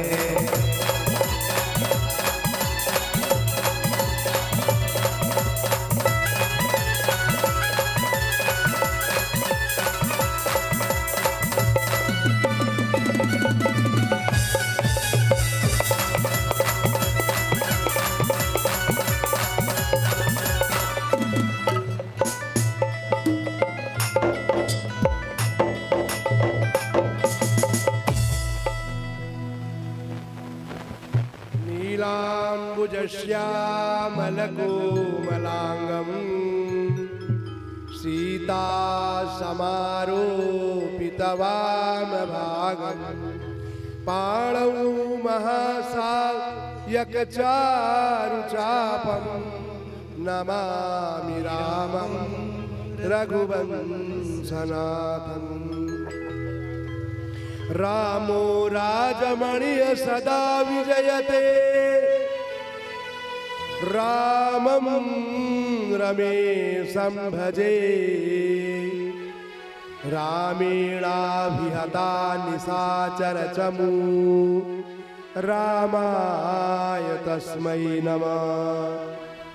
रामान्नास्ति परायणमपरतरम् रामस्य दासोऽस्म्यहम्। रामे चित्तलयः सदा भवतु मे हे राम माम पालय। राम का चरित्र बहुत बड़ा है पर संक्षेप में बताएंगे आपको, इसीलिए राम का एक ही श्लोक की रामायण है, पर हम बताएंगे आपको राम का चरित्र संक्षेप में पूरा लेंगे और अच्छी कथा बताएंगे कि हे रामा पुरुषोत्तमं नरहरे नारायणं केशवा गोविंदा गरुड़ध्वजांगुणनिधे दामोदरा माधवा। हे कृष्णाय दुपते सीतापते श्रीपते वैकुंठाधिपते चराचरपते लक्ष्मीपते पाहि माम्। आदौ राम तपोवनाधिगमनं हत्वा मृगा कांचनं वैदेही हरणं जटायुमरणं पाल सुग्रीव। हे रामा पुरुषोत्तमं नरहरे नारायणं केशवा गोविंदा गरुड़ध्वजांगुणनिधे दामोदरा माधवा। हे कृष्णा कमलापते यदुपते सीतापते श्रीपते वैकुंठाधिपते चराचरपते लक्ष्मीपते पाहि माम्। आदौ राम तपोवनादिगमनं हत्वा मृगा कांचनं वैदेही हरणं जटायुमरणं सुग्रीव संभाषणं बाली निर्दलनं समुद्रतरणं लंकापुरी दाहनं पश्चाद् रावण कुंभकर्ण हननम एताद्धि रामायणम्। ये एक श्लोकी में संक्षेप में पूरा बता दिया गया। अब सुनिए उनका रामचरित्र क्या है। खटवांग से दीर्घायु उनकी वंश परंपरा, उनसे राजा रघु हुए, रघु से अज और अज से महाराज दशरथ हुए, जिनके राम लक्ष्मण भरत और शत्रुघ्न नामक 4 पुत्रों के रूप में साक्षात भगवान विष्णु ही अपने अंशों सहित अवतीर्ण हुए थे। उनका निर्मल चरित्र तो सबने सुना ही है। पृथ्वी का भार उतारने को भगवान अवतीर्ण हुए थे। विश्वामित्र की यज्ञ रक्षा के लिए राम और लक्ष्मण को राजा दशरथ ने मांग कर ले गए और अब वहां रास्ते में राम ने ताड़का, सुबाहु इत्यादि राक्षसों का वध किया। इसी समय राजा जनक की, संक्षेप में कथा चल रही है, ध्यान से सुनिए। इसी समय राजा जनक की पुत्री सीता का स्वयंवर हुआ। सीता जी के जन्म प्रसंग की कथा इस प्रकार है। रावण ने सप्तर्षियों से कर के रूप में रक्त मांगा था। जो उसे एक घड़े में प्राप्त हुआ, वह घड़ा रावण ने अपने भवन में रख दिया और मंदोदरी से कहा, इसे खोलना नहीं, मैं भी बाहर जाता हूँ। रावण के चले जाने पर मंदोदरी ने स्त्री स्वभाववश घड़ा खोलकर उसका रक्त पी लिया। इससे उसके गर्भ रह गया। वह बड़ी भयभीत हुई। राक्षसी माया से गर्भ को निकालकर वह राजा जनक के राज में गाड़ आई। अवर्षण काल में खेत जोतते समय राजा जनक के समक्ष सीता जी का प्रादुर्भाव हुआ। उन्हीं के स्वयंवर में विश्वामित्र के साथ राम और लक्ष्मण मिथिला पहुंचे। वहां राम ने सब राजाओं के समक्ष धनुष तोड़कर सीता से विवाह किया। मार्ग में परशुराम से भेंट हुई। वाद विवाद में उनका समाधान कर वे अपने नगर लौटे। वहां सीता के साथ सानंद विहार करने लगे। भगवान राम को युवराज बनाने का प्रसंग चलने पर विमाता कैकेयी ने अपने पूर्व संचित 2 वरदानों द्वारा, एक से भरत के लिए राज्य और दूसरे से राम के लिए वनवास मांगा। पिता के वचन रक्षार्थ सीता और लक्ष्मण के साथ राम वन चले गए। वहां पंचवटी में निवास करते हुए राम ने दुष्चरित्रा शूर्पणखा, उसका नाम जानते, शूर्पणखा क्यों था? शूर्प मने सूपा और नखा मने नाखून। जिसके सूपा के समान नाखून हो वो शूर्पणखा। किसी को है तो नहीं याद रखना, ये अच्छी बात नहीं है। तो शूर्पणखा के नाक कान कटवा करके उसके पक्ष में खरदूषण आदि 14,000 राक्षसों का संहार किया। यह समाचार सुन रावण ने मारीच को सोने का मृग बनाकर सीता का हरण किया। राम ने सीता के वियोग में कामी पुरुषों की दशा का चित्रण किया। मार्ग में पड़े मरणासन्न जटायु से सीता की सुधि प्राप्त कर जटायु का पुत्रवत दाह संस्कार किया। तदनंतर हनुमान द्वारा सुग्रीव से मित्रता की और बाली को मारकर हनुमान द्वारा सीता का पता लगाया। शरण में आए विभीषण को अपनाकर समुद्र पर पुल बांधा और बानरी सेना के साथ लंका पर चढ़ाई कर दी। वहां कुंभकर्ण, मेघनाथ आदि दैत्यों को मारकर अंत में रावण का भी संहार किया और विभीषण को लंका का राज देकर पुष्पक विमान द्वारा सीता आदि के सहित अयोध्या लौट आए। राम के वियोग में भरत जी गोमूत्र में जौ पकाकर खाते घोर तप कर रहे थे। उनकी दशा देखकर भगवान के नेत्रों में जल भर आया और उन्होंने भरत को उठाकर हृदय से लगा लिया। पुनः भाइयों के साथ राजभवन में प्रवेश कर कैकेयी आदि माताओं को प्रणाम किया। वशिष्ठ जी ने विधि पूर्वक भगवान श्री राम का राज्याभिषेक कराया। भगवान राम के राज्य में त्रेता युग सतयुग के समान हो गया। आदि व्याधि दुख शोक की तो बात ही क्या, मृत्यु भी बिना इच्छा के किसी की नहीं होती थी। सुखदेव जी बोले, राजन, भगवान के लोक शिक्षार्थ बड़े बड़े यज्ञों का अनुष्ठान किया जिनमें ब्राह्मणों को संपूर्ण पृथ्वी दान की। भगवान की ऐसी अनुपम उदारता देखकर ब्राह्मणों का हृदय गदगद हो गया।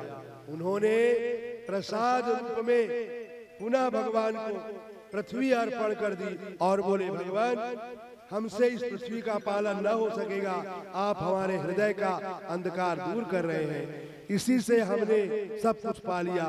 यह कहकर ब्राह्मण लोग भगवान को आशीर्वाद देकर अपने अपने स्थान को चले गए और भगवान अपने भाइयों के साथ गारहस्थ सुख का अनुभव करने लगे।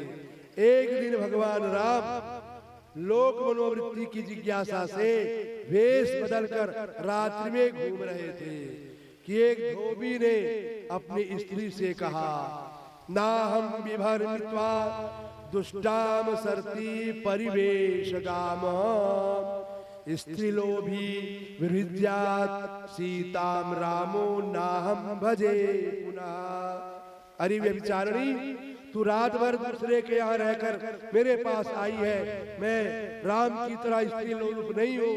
जो तुझे ग्रहण कर लूं, यह कहकर उसने अपनी स्त्री को घर से निकाल दिया।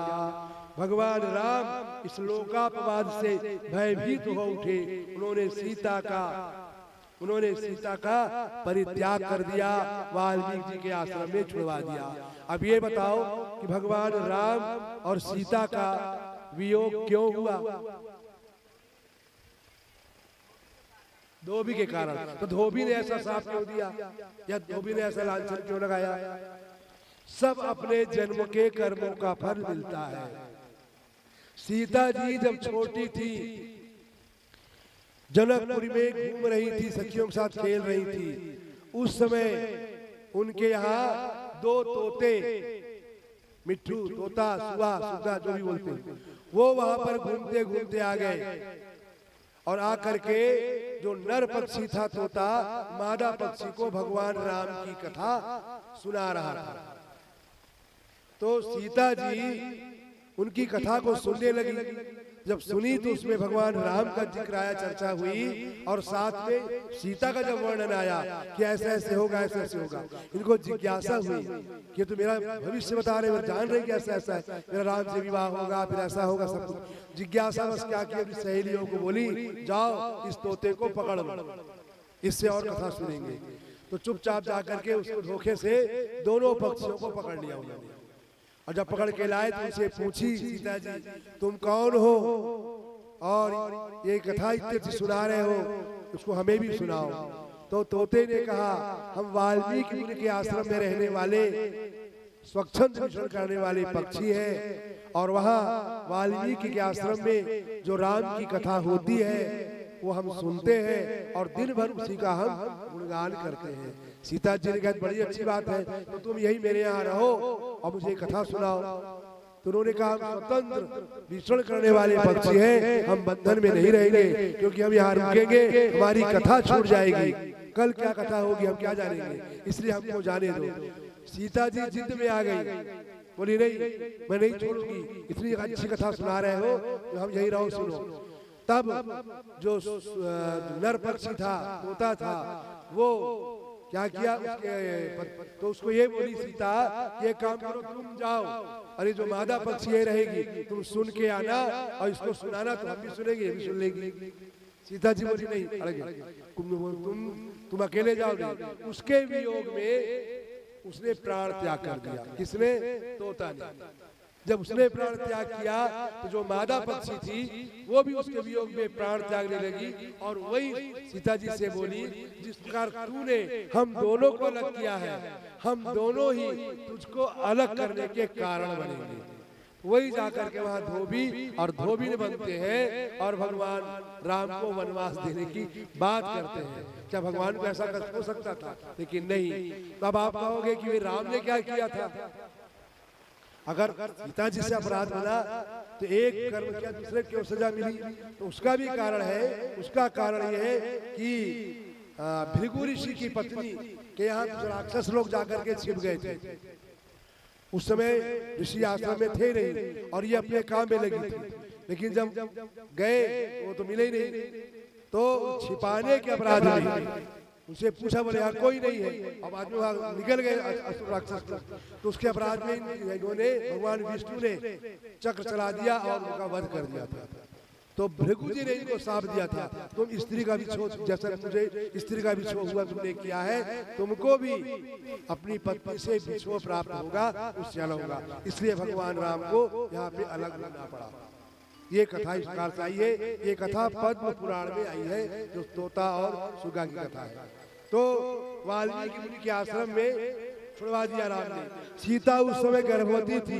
यथा समय उसके कुश और लव दो पुत्र हुए। मुनि ने विधि पूर्वक उनका संस्कार किया। लक्ष्मण के, अंगद और चित्रकेतु, देखिए चारों भाइयों के दो दो ही पुत्र हुए थे। छोटा परिवार था उनका। लक्ष्मण के पुत्र का नाम अंगद और चित्रकेतु, भरत के पुत्र का नाम तक्ष और पुष्कल, शत्रुघ्न के पुत्र का नाम सुबाहु और श्रुतसेन। और इनकी पत्नियों का नाम मालूम है? राम, भगवान राम की पत्नी का नाम सीता, लक्ष्मण की पत्नी का नाम उर्मिला, भरत की पत्नी का नाम मांडवी और शत्रुघ्न की श्रुत कीर्ति, ये चारों उनकी पत्नियों के नाम और ये उनके पुत्रों के नाम। शत्रुघ्न ने मधु के पुत्र लवण राक्षस को मारकर मधुबन में मथुरापुरी का निर्माण कराया। सीता ने कुछ दिनों के बाद अपने पुत्र मुनि के चरणों में सौंप दिए और स्वयं भगवान का ध्यान करके पाताल लोक में प्रवेश किया। भगवान राम जनक नंदिनी के गुणों का स्मरण कर अत्यंत शोकाकुल हुए। वे तीव्र शोकावेश को रोक न सके। इसके बाद ब्रह्मचर्य व्रत पूर्वक 13,000 वर्षों तक अखंडित अग्निहोत्र किया। तदनंतर भगवान राम सशरीर अपने दिव्य धाम को चले गए। इस प्रकार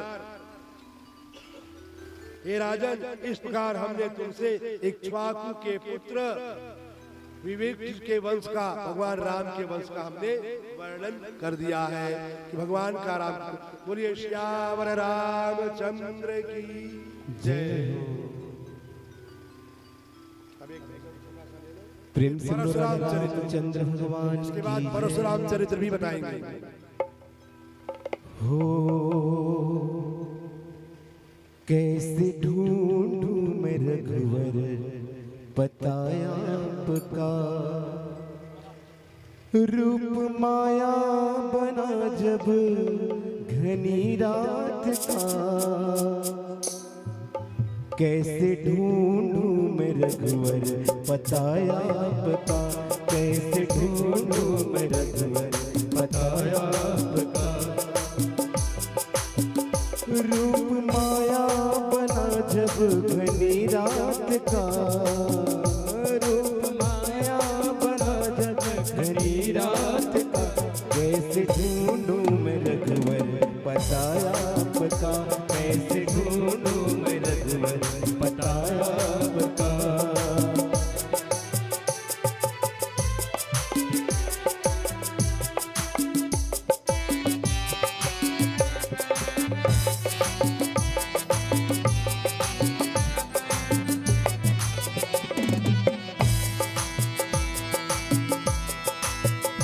मन भटकते भटकते परेशान है, मन भटकते भटकते परेशान है, मन भटकते भटकते परेशान है, मन भटकते भटकते परेशान है।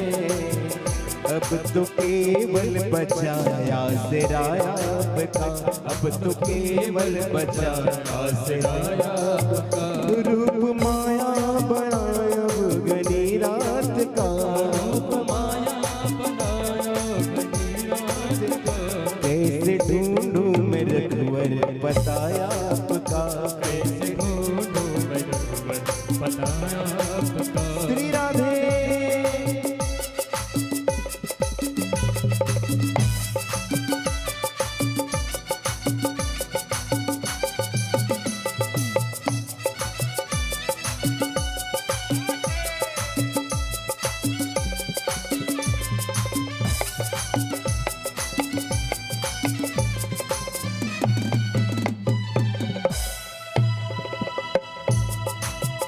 सुनता हूँ उसका जीवन संवर जाता है, उसका जीवन संवर जाता है, सुनता हूँ उसका जीवन संवर जाता है, सुनता हूँ उसका जीवन संवर जाता है। जिसपे होती करम की नजर आपका, जिसपे होती करम की नजर आपका, रूप माया बना जब घनी रात का, रूप माया बना जब घनी रात का। कैसे ढूंढूं मैं रघुवर बताया आपका, कैसे ढूंढूं मैं रघुवर बताया आपका, कैसे ढूंढूं मैं रघुवर बताया आपका, कैसे ढूंढूं मैं रघुवर बताया आपका। प्रेम से बोलो राजा रामचंद्र भगवान की जय हो। 3 राम है, 3 राम हुए हैं। आप 3 राम जान रहे हैं? कौन कौन 3 राम है? एक तो राम है, दूसरे बलराम है और तीसरे परशुराम है। ये 3 राम कहलाते हैं। तो एक राम की चर्चा आपने सुनी है, दूसरे राम परशुराम का चरित्र आप संक्षेप में सुनिए। सुखदेव जी बोले, हे राजन, एल के उर्वशी से 6 पुत्र उत्पन्न हुए, आयु, श्रुतायु, सत्यायु, रय, विजय और जय। श्रुतायु के वसुमान, सत्यायु के संजय, रथ के एक, जय के अमित, विजय के भीम, भीम के कांचन, कांचन के होत्रक और होत्रक के पुत्र जन्नू हुए। जन्नू ऋषि जो गंगा को पी गए थे और जाग से फिर निकाल दिया, इसलिए वो जाह्नवी, गंगा का एक नाम जाह्नवी भी है। तो जाह्नवी का अर्थ होता है गंगा से उत्पन्न होने कारण। जिन्होंने गंगा को चुल्लू में रखकर पी लिया था। जन्नू के पुरु, पुरु के बलाक, बलाक के अजक, अजक के कुश, कुश के 4 पुत्र हुए, कुशाम्बु, तनय, वसु और कुशनाभ। कुशाम्बु के पुत्र राजर्षि गाधी हुए। गाधी की सत्यवती नाम की एक सुंदरी कन्या थी। रघुवंशी ऋचिक ने आकर उनसे कन्या की याचना की। अब राजा जो है अपनी कन्या उस ऋषि को, बूढ़े ऋषि को देना नहीं चाहते थे, तो उन्होंने शर्त रख दी। गाधी ने उन्हें कन्या का वर को न देकर कहा, महाराज, चंद्रमा के समान श्वेत वर्ण के 1000 श्याम कर्ण, ऐसे 1000 घोड़े हो जिनके सब घोड़े सफेद होंगे, कान सबका सफेद होगा। उसको अगर शुल्क रूप में लाओगे, दोगे, तो मैं कन्या आपको दे दूंगा। कारण हम कुशिक वंश के बड़े कुलीन राजर्षि हैं और यह नियम केवल वर की परीक्षा के लिए किया जाता है, शुल्क के उद्देश्य से नहीं, क्योंकि स्मृति में शुल्क की निंदा है। राजा का अभिप्राय जानकर ऋचिक मुनि तुरंत वरुण के पास गए और वहां से वैसे ही घोड़े ला करके उनको दे दिए। फलस्वरूप कन्या से इनका विवाह हो गया। ऋचिक से उनकी पत्नी सत्यवती से एवं सास सत्यवती की माता ने भी पुत्र के लिए प्रार्थना की। ऋषि से उनकी माता ने भी प्रार्थना की और इन्होंने भी किया। ऋषि ने पत्नी के लिए ब्रह्म मंत्र से और सास के लिए छात्र, क्योंकि राजा की कन्या थी तो उनकी सास छत्राणी हुई, तो छत्री पुत्र हो ऐसा करके ऐसा मंत्र का उनको दे दिया, और कन्या के लिए ब्राह्मण पुत्र हो। तो ब्रह्म मंत्र से अपनी पत्नी के लिए और सास के लिए छत्री के मंत्र से अभिमंत्रित करके खीर बनाई और पृथक पृथक दोनों में रखकर स्नान के लिए दिए, उनको दे दिया। सत्यवती की माता ने पुत्री की खीर अधिक उत्तम समझ करके सोचा कि अपनी पत्नी के लिए है, बहुत अच्छी विशेष रूप से पकाए होंगे बनाए होंगे, सो अदला बदली कर ली। उनके खीर को ये ले ली और अपना खीर को उनको दे दी। उस प्रकार खाली पुत्री ने माता की खीर खाई। ऋषि को जब यह ज्ञात हुआ तब उन्होंने पत्नी से कहा, भद्रे, तुमने अच्छा नहीं किया, इससे तुम्हारा पुत्र बड़ा ही उग्र और क्षत्रिय स्वभाव वाला होगा और भाई ब्रह्म ज्ञानी वाला होगा। इस पर पत्नी ने कहा, नाथ, अब कोई उपाय करे जिससे ऐसा ना हो, क्योंकि उसमें लोक लाज का भय रहेगा। तब ऋषि ने कहा, अब हो सकता है कि तुम्हारा पुत्र नहीं होगा, तुम्हारा पौत्र क्रूर वाला होगा। तदनंतर सत्यवती के गर्भ से जमदग्नि उत्पन्न हुए, जिनका विवाह रेणुका की कन्या रेणक की कन्या रेणुका से हुआ। उनके वसुमान आदि कई पुत्र हुए, जिनमें सबसे छोटे परशुराम थे, और जो सास ने खाया था उससे कौन हुए? विश्वामित्र हुए, जो अयोध्या के राजा हुए और राजपाट छोड़ के बाद में ऋषि मुनि बन गए, क्योंकि ब्रह्म का मंत्र से मंत्रित खीर खाई थी। उन्हें है कुल का नाश कर 21 बार पृथ्वी को छत्री विहीन कर दिया था।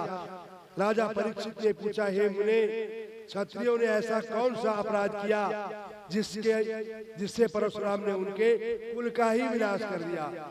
सुखदेव जी बोले, राजन, है कुल में के अधिपति कार्तवीर्य, जिसके सहस्त्रों भुजाएं थी, इसलिए सहस्त्रार्जुन कहलाता था, ने दत्तात्रेय जिसकी आराधना करके 1000 भुजाएं प्राप्त की थी।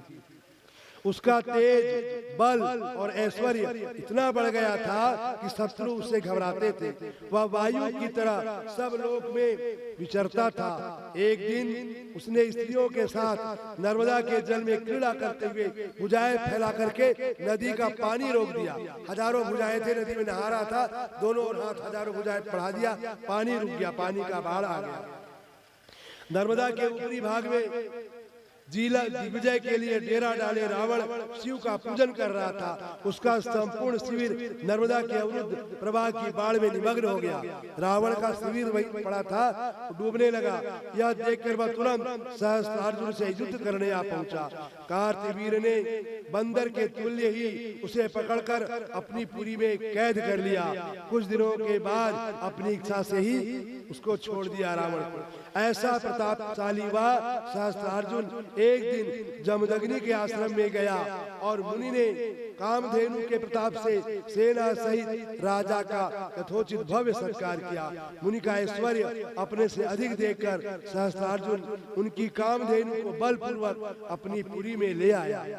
यह जब परशुराम आश्रम में आए, सहस्त्रार्जुन की इस प्रकार की धृष्टता सुनी, तब क्रोध से उनका शरीर कांपने लगा। वे तुरंत अपना परश और धनुष बाण लेकर सहस्त्रार्जुन की पुरी की ओर चल पड़े। सहस्त्रार्जुन ने उन्हें देखते ही युद्ध के लिए 17 अक्षौणी सेना भेज दी, किंतु परशुराम ने अकेले ही संपूर्ण सेना का संहार कर डाला। वे मन के समान वेग से जहां जहां परशुराम प्रहार करते, वहीं हजारों की संख्या में वाहन सहित सैनिकों के अंग छिन्न भिन्न होकर के गिर जाते। इस संग्राम में रक्त की नदी बह चली। यह देख सहस्त्रार्जुन स्वयं युद्ध करने आ डटा। उसने परशुराम को लक्ष्य कर अपनी 1000 भुजाओं में एक साथ 500 बाण चढ़ाए, किंतु परशुराम ने अपने परश के एक ही प्रहार से उन सबको काट डाला। फिर उसने परशुराम पर बड़े बड़े शिखर और वृक्षों की वर्षा करना आरंभ कर दिया। परशुराम ने क्रुद्ध हो परशु से सिर सहित उसकी सभी भुजाएं काट डाली, जिससे वह तत्काल पृथ्वी पर गिर पड़ा और मर गया। कार्तवीर के मरने पर उसके 10,000 पुत्र मारे गए। भय के संग्राम छोड़कर भाग गए। परशुराम कामधेनु को लेकर अपने आश्रम में लौट आए और पिता से सारा वृतांत का सुनाया। सहस्त्रार्जुन के वध का वृतांत सुनकर पिता ने कहा, बेटा तुमने यह अच्छा नहीं किया जो राजा का वध कर डाला। राजा का वध ब्रह्म हत्या से बढ़कर माना गया है। हे वत्स, हम लोग ब्राह्मण हैं, क्षमा गुण है, हम ब्रह्मा के समान जगत पूज्य हुए हैं। क्षमा करने वालों पर भगवान शीघ्र ही प्रसन्न हो जाते हैं। अच्छा, अब तुम तीर्थ यात्रा द्वारा पाप का प्रायश्चित करो। बोलिए परशुराम भगवान की जय। इस प्रकार परशुराम, एक बार परशुराम ने अपनी माता का भी वध किया था। कथा मालूम होगी पर संक्षेप में बता देते हैं। एक बार जमदग्नि ऋषि आश्रम में संध्या पूजन कर रहे थे। उसके लिए जल लाने के लिए अपनी पत्नी को भेजा। जल लेने गई, उनको आने में विलंब हो गया। तो इन्होंने ध्यान लगा के देखा कि क्यों नहीं आ रही। उन्होंने देखा कि वहां पर कुछ यक्ष गंधर्व लोग स्नान कर रहे थे। उनके जल क्रीड़ा को देखने में मग्न हो गई, इसलिए इनको आने में देर हो गई। जब जल लेकर के पहुंची तो ऋषिराज बड़े क्रोधित हो गए जमदग्नि जी, और तुरंत उन्होंने क्रोधित होकर के उनके और भाई थे, उनसे कहा इसकी अपनी माता का वध कर दो, किंतु किसी ने वध नहीं किया। किंतु जो ही परशुराम आए उनसे भी उन्होंने कहा कि तुमने अपनी इस दुष्ट मां का वध कर दो। परशुराम ने आओ देखा ना ताओ फरसा उठाया और अपनी माँ का वध कर दिया। वध हो गया, मां मर गई। उनके पिता बड़े प्रसन्न हो गए और बोले कि पुत्र मैं तुम पर बड़ा प्रसन्न हूँ, वर मांगो क्या चाहते हो। उन्होंने कहा पिताजी अगर आप मुझ पर प्रसन्न हैं तो मुझे यह वर दीजिए कि मैंने जो माँ का, पहला तो यह है कि माँ को जीवित कर दीजिए, माँ पुनः जीवित हो जाए, और दूसरा वर कि माँ को मैंने वध किया है इसका ज्ञान माता को ना हो। तुरंत जमदग्नि ऋषि ने उन्हें पुनः जीवित कर दिया। ऐसे परशुराम थे हर कार्य को करने में तत्पर होते थे। इस प्रकार अनेक उनकी लीलाएं हैं। वह गणेश जी का जो एक दांत है, गणेश जी एक दंत कहलाते हैं ना, तो एक दांत किसने तोड़ा? परशुराम जी ने तोड़ा। इसलिए गणेश जी से युद्ध हुआ और एक दांत तोड़ने वाले भी परशुराम जी हैं। परशुराम जी का भीष्म पितामह से भी युद्ध हुआ और इन्हीं का शिष्य था कर्ण, जो ब्राह्मण बन करके, छत्री था और ब्राह्मण बन करके कर्ण इसे शिक्षा लेने गया था।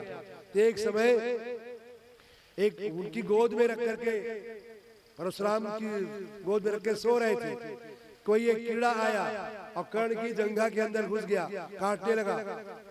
लेकिन सोचा अगर मैं उठाऊंगा गुरुदेव को, इनकी निद्रा भंग हो जाएगी, तो उन्होंने उठाया नहीं, कष्ट सहते रहे। कीड़ा काटा कि रक्त की धारा बह गई। जब खून बह करके उनकी पीठ पे लगा, परशुराम जी के सोचे क्या गीला है, उठे देखे कि ये तो खून से लथपथ हो गया है, मेरी पीठ हो गई। बोले तब बोले तुमने जगाया क्यों नहीं? बोले आपकी निद्रा भंग हो जाती इसलिए मैंने नहीं जगाया है। तो बोले इसका मतलब है कि तुम ब्राह्मण नहीं हो, तुम झूठ बोल करके मेरे पास में शिक्षा प्राप्त की है, जरूर तुम क्षत्रिय हो, सच सच कहो कौन है? तो वास्तव में कुंती का पुत्र था वो, इसलिए उन्होंने कहा तुमने झूठ बोल करके शिक्षा ग्रहण की है, सही समय पर तुम्हारी ये शिक्षा काम नहीं आएगी। इसलिए जब युद्ध के समय में इसकी विद्या काम नहीं आई और कर्ण मारा गया।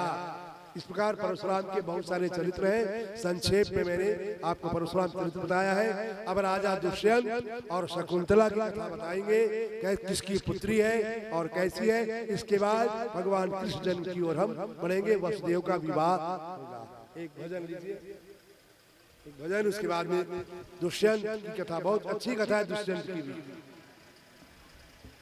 प्रेम से बोलो सांवरे सरकार की जय।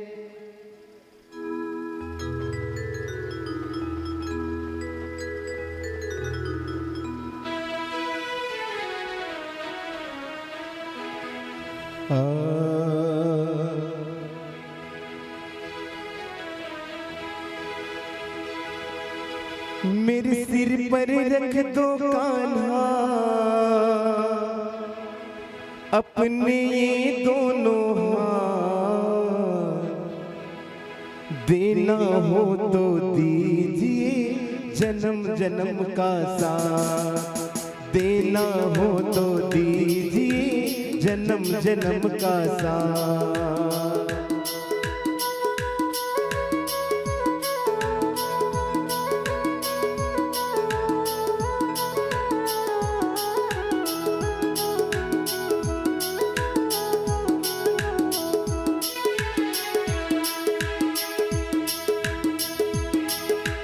देने वाले श्याम प्रभु तो धन और दौलत क्या मांगे, श्याम प्रभु से मांगे तो फिर नाम और इज्जत क्या मांगे। मेरे जीवन में अब कर दे, मेरे जीवन में अब कर दे तू कृपा की बरसा, देना हो तो दीजिए जन्म जन्म का साथ, अरे देना हो तो दीजिए जन्म जन्म का शान। श्याम तेरे चरणों की धूली धन दौलत से महंगी है, एक नजर कृपा की कान्हा नाम इज्जत से महंगी है। मेरे दिल की तमन्ना यही है, मेरे दिल की तमन्ना यही है, करूँ सेवा तेरी दिन रात, देना हो तो दीजिए जन्म जन्म का साथ, अरे देना हो तो दीजिए जन्म जन्म का साथ।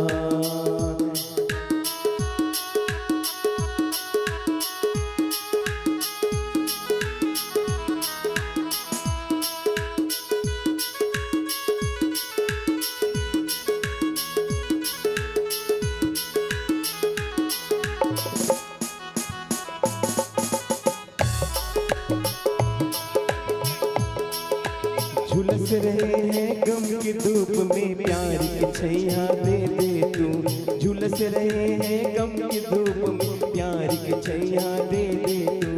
बिन मांझी के नाव चले ना, अब पतवार पकड़ ले तू।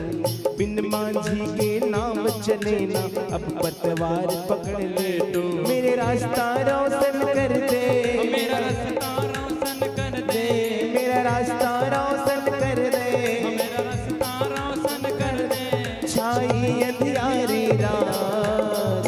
और सभी दोनों हाथ उठाकर कहेंगे, देना हो तो दीजिए जन्म जन्म का साथ। अरे देना हो तो दीजिए जन्म जन्म का साथ। मेरे सिर पर रख दे कान्हा, मेरे सिर पर रख दे कान्हा, मेरे सिर पर रख दो कान्हा, मेरे सिर पर रख दो कान्हा। अपने ये दोनों हाथ। देना हो तो दीजिए जन्म जन्म का साथ। हर देना हो तो दीजिए जन्म जन्म का साथ। सुना है हमने शरणागत को अपने गले लगाते हो, सुना है हमने शरणागत को अपने गले लगाते हो।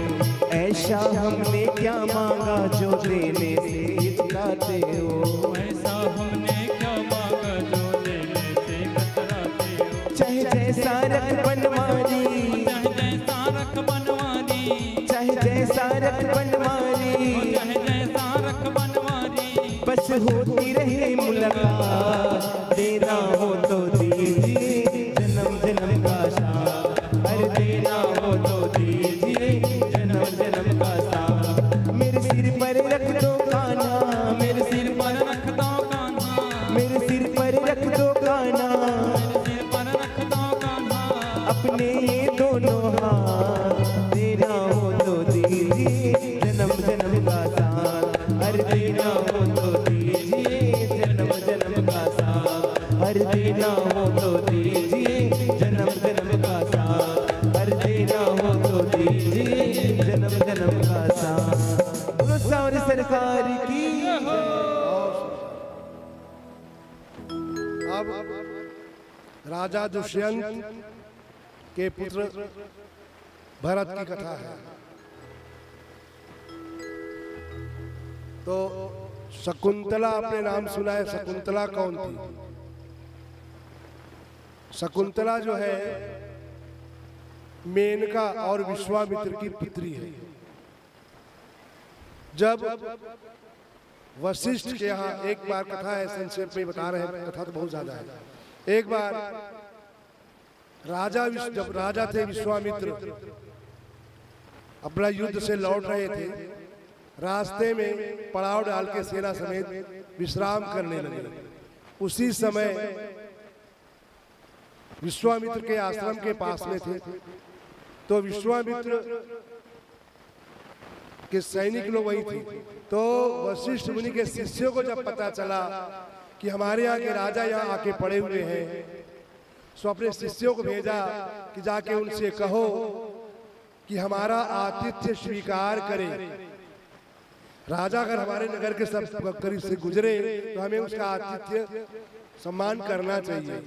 सो शिष्य को जब भेजे तो शिष्य ने जब निवेदन किया कि गुरु जी ने आपको बुलाया है, तो विश्वामित्र राजा था, अहंकार में आया, बोले उनसे कह दो गुरु जी से कि मैं अकेला नहीं हूँ, मेरी पूरी सेना है।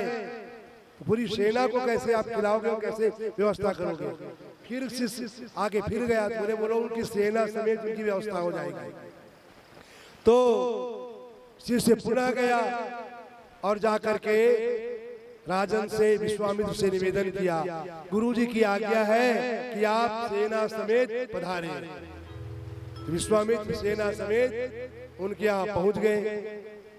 वशिष्ठ मुनि के यहाँ एक सबला नाम की गौ थी, कामधेनु की पुत्री सबला। उसकी विशेषता थी कि जो इच्छा करो सो दे देती थी। सो उसने तुरंत उनके रहने की व्यवस्था कर दी, भोजन की व्यवस्था कर दी, सब प्रकार से पूरी व्यवस्था हो गई। तब रहते रहते 6 महीने बीत गए और विश्वामित्र राजपाट छोड़ के वही आतिथ्य स्वीकार करते गए। जब बहुत दिन हो गए तो राजा ने कहा वशिष्ठ मुनि से, गुरुवर अब मुझे चलना चाहिए। बोले जैसी आज्ञा, आप मेरे यहाँ के राजा हैं, मैं कैसे कहूँ कि आप जाइए करके, कोई मेहमान आए बोले आप जाओ, कैसे बोलेगा? तो आप जैसा उचित समझे। बोले नहीं अब हम जाएंगे। तैयारी हो गई, पर उसने कहा कि गुरुवर एक बात बताइए, इस जंगल में आपने इतनी अच्छी व्यवस्था कैसे की है? तो उन्होंने कहा महाराज ये मेरा प्रताप नहीं है, आइए मैं आपको दिखाता हूँ ये किसका प्रताप है। तो गए और जहाँ गौ बंधी थी उस गौ के पास, और बोले यही कामधेनु की पुत्री सबला है, जिससे जो मांगो वो दे देती है। तो इसीलिए आपके रहने की, भोजन की, तरह तरह के व्यंजन सब बनाए। तो बोले फिर ये तुम्हारे पास किस काम की है? मुझे तो इस गौ की सख्त आवश्यकता है, इतने सैनिकों का भोजन बनाना पड़ता है, कहीं युद्ध में जाते रहने की व्यवस्था बनानी पड़ती है, टेंट लगाने पड़ते हैं, ये गाय को तो मैं ले जाऊंगा। गुरुजी ने कहा ये धरोहर है, ठाती है देवताओं की, इसलिए इसको मैं नहीं दे सकता।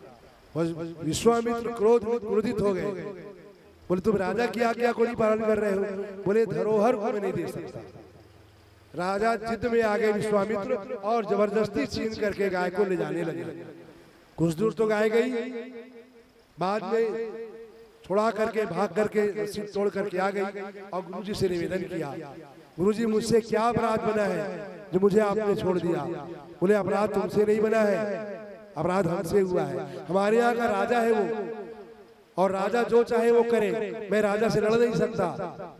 बोले ऐसी बात है तो अगर तुम्हारी इच्छा नहीं है, बोले नहीं मैं नहीं भेज रहा हूँ, लेकिन जबरदस्ती ले जा रहे हैं। बोले अब वो मुझे ले जा भी नहीं सकते।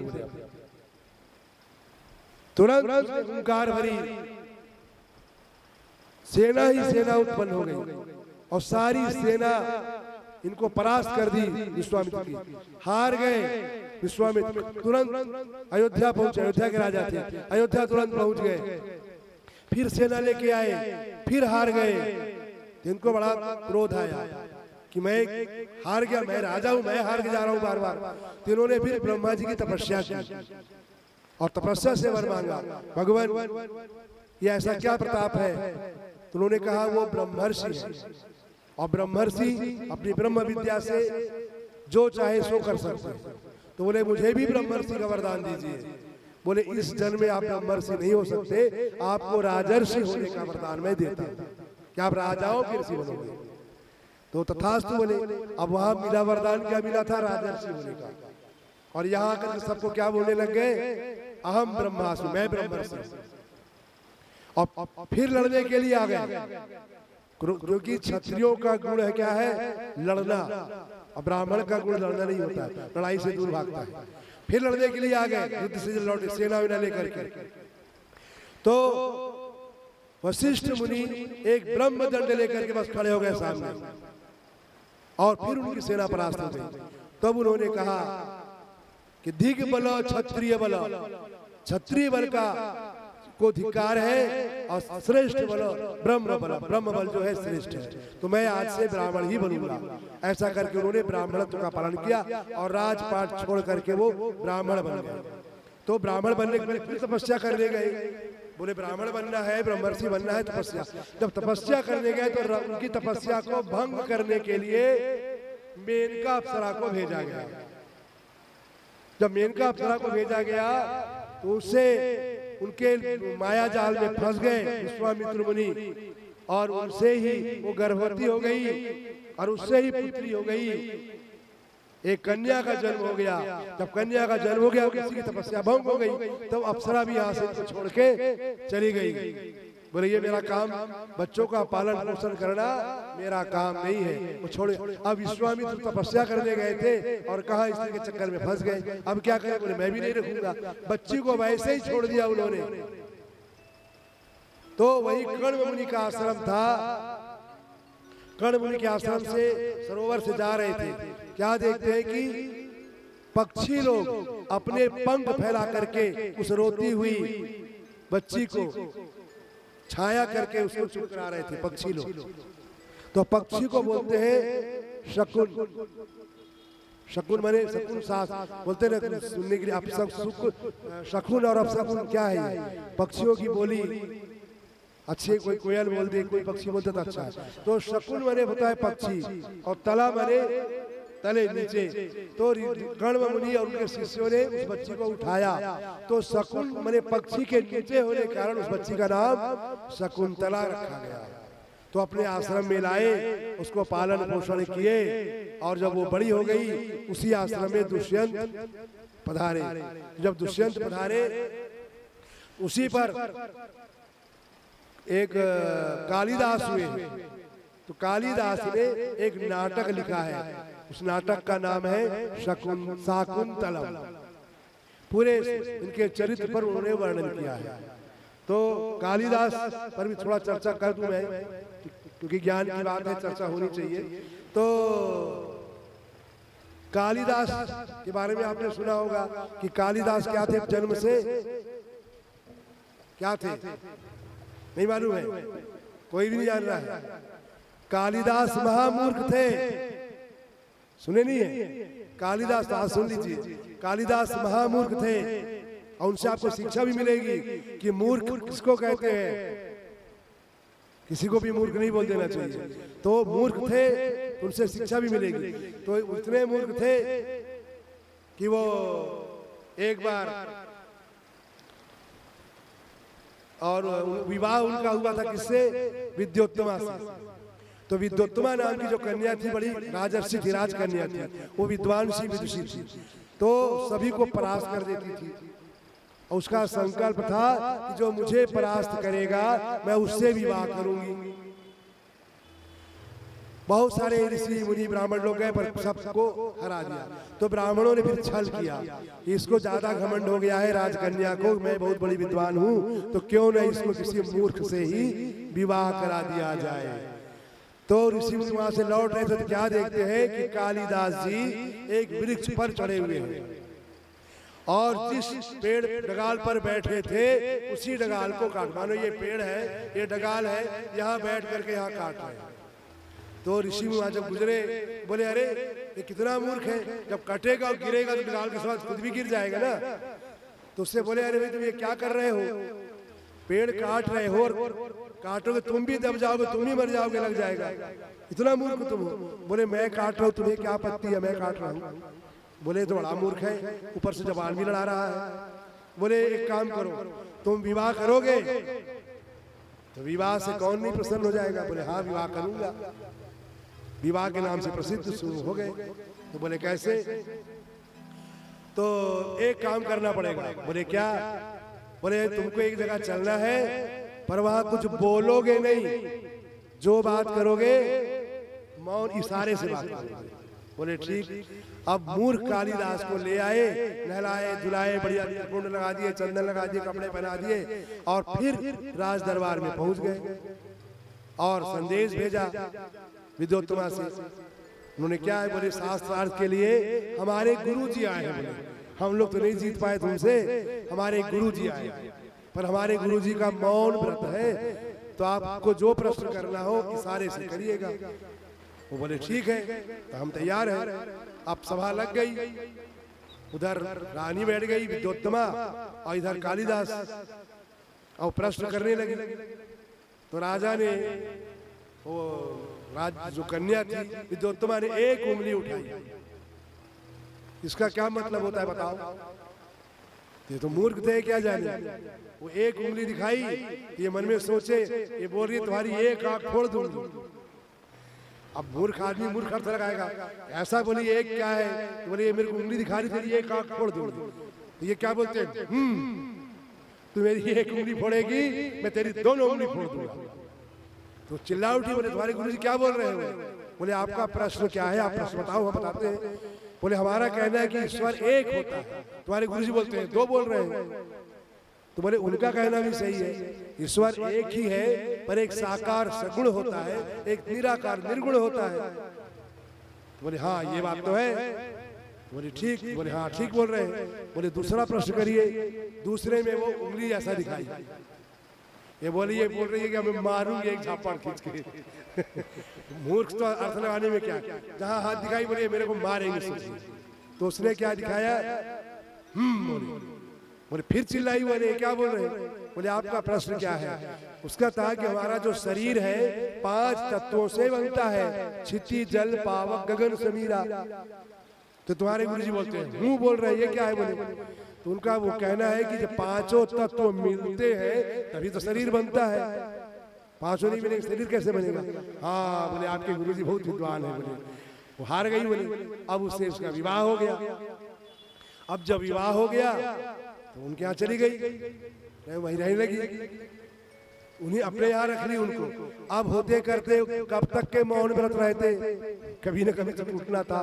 तो एक दिन रात में ऊंट की सवारी कहीं जा रही थी, तो आवाज बिलबिलाते हैं ऊंट लोग ना, तो वो पूछ बैठी कि किसकी आवाज आ रही है?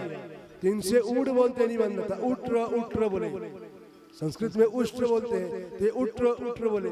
अरे फिर और प्रश्न की तो जान गए कि ये पंडितों ने मुझको छल किया है, तो उनको धक्का देके घर से बाहर निकाल दिया।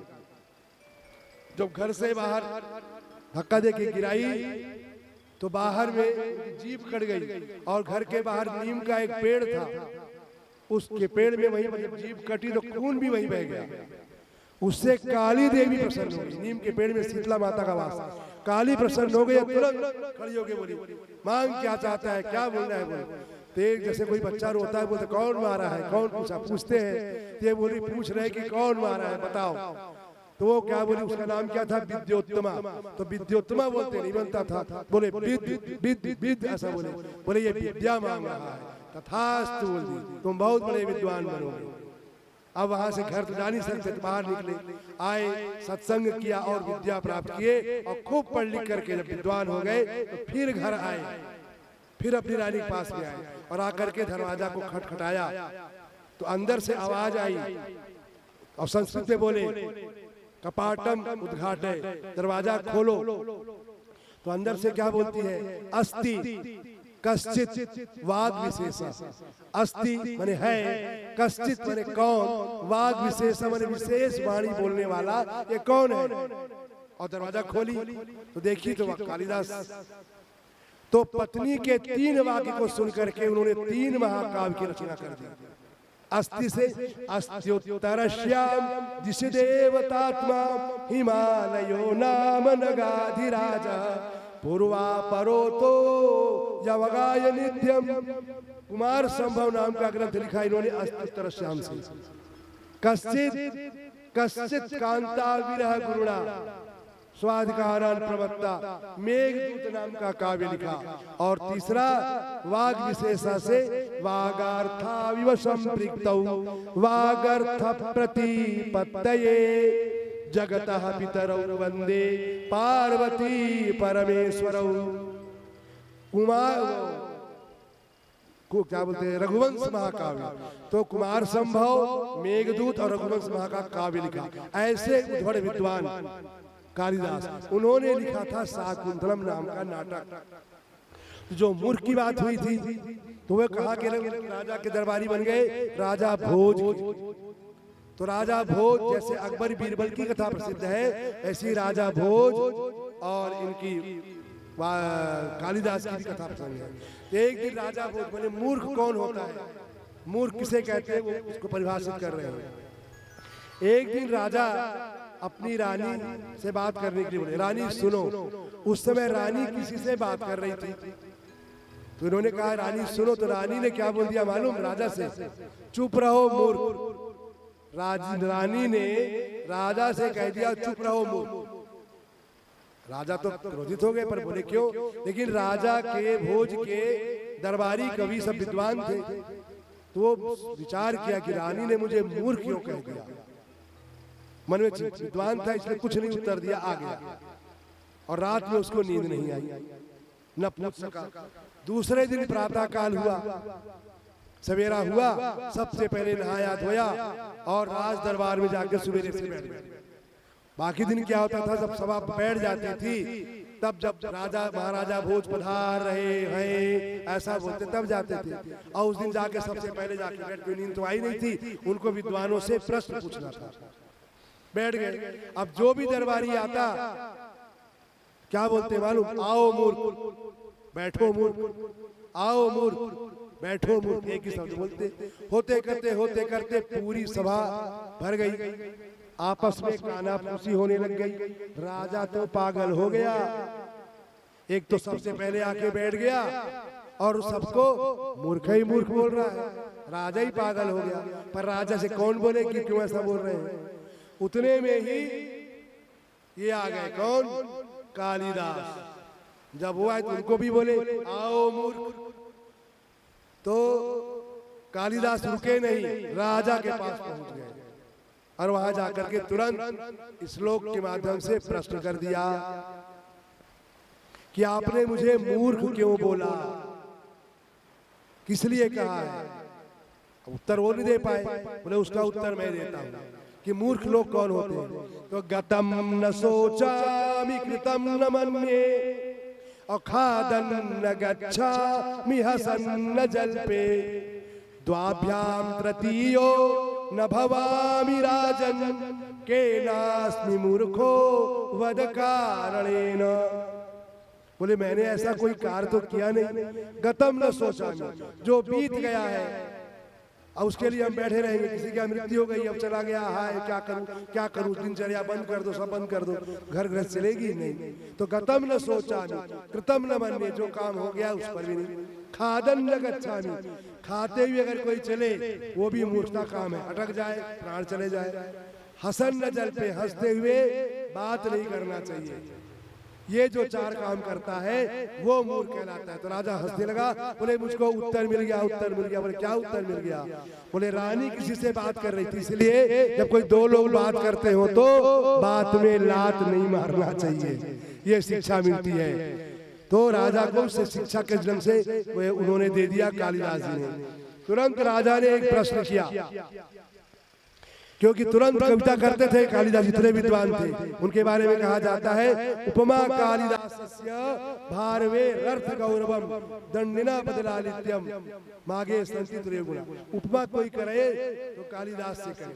इसीलिए जब विद्वान कवियों की पारी आई गिनने में सबसे अच्छा कौन कवि है, सबसे पहले नाम आया कालिदास का, और उसके बाद कोई कवि नहीं मिला।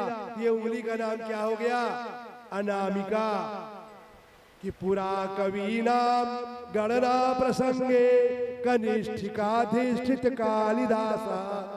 इस उंगली का नाम काली, उन्होंने रखा कालिदास, अच्छे कवि। दूसरे कवि कौन, कोई नहीं।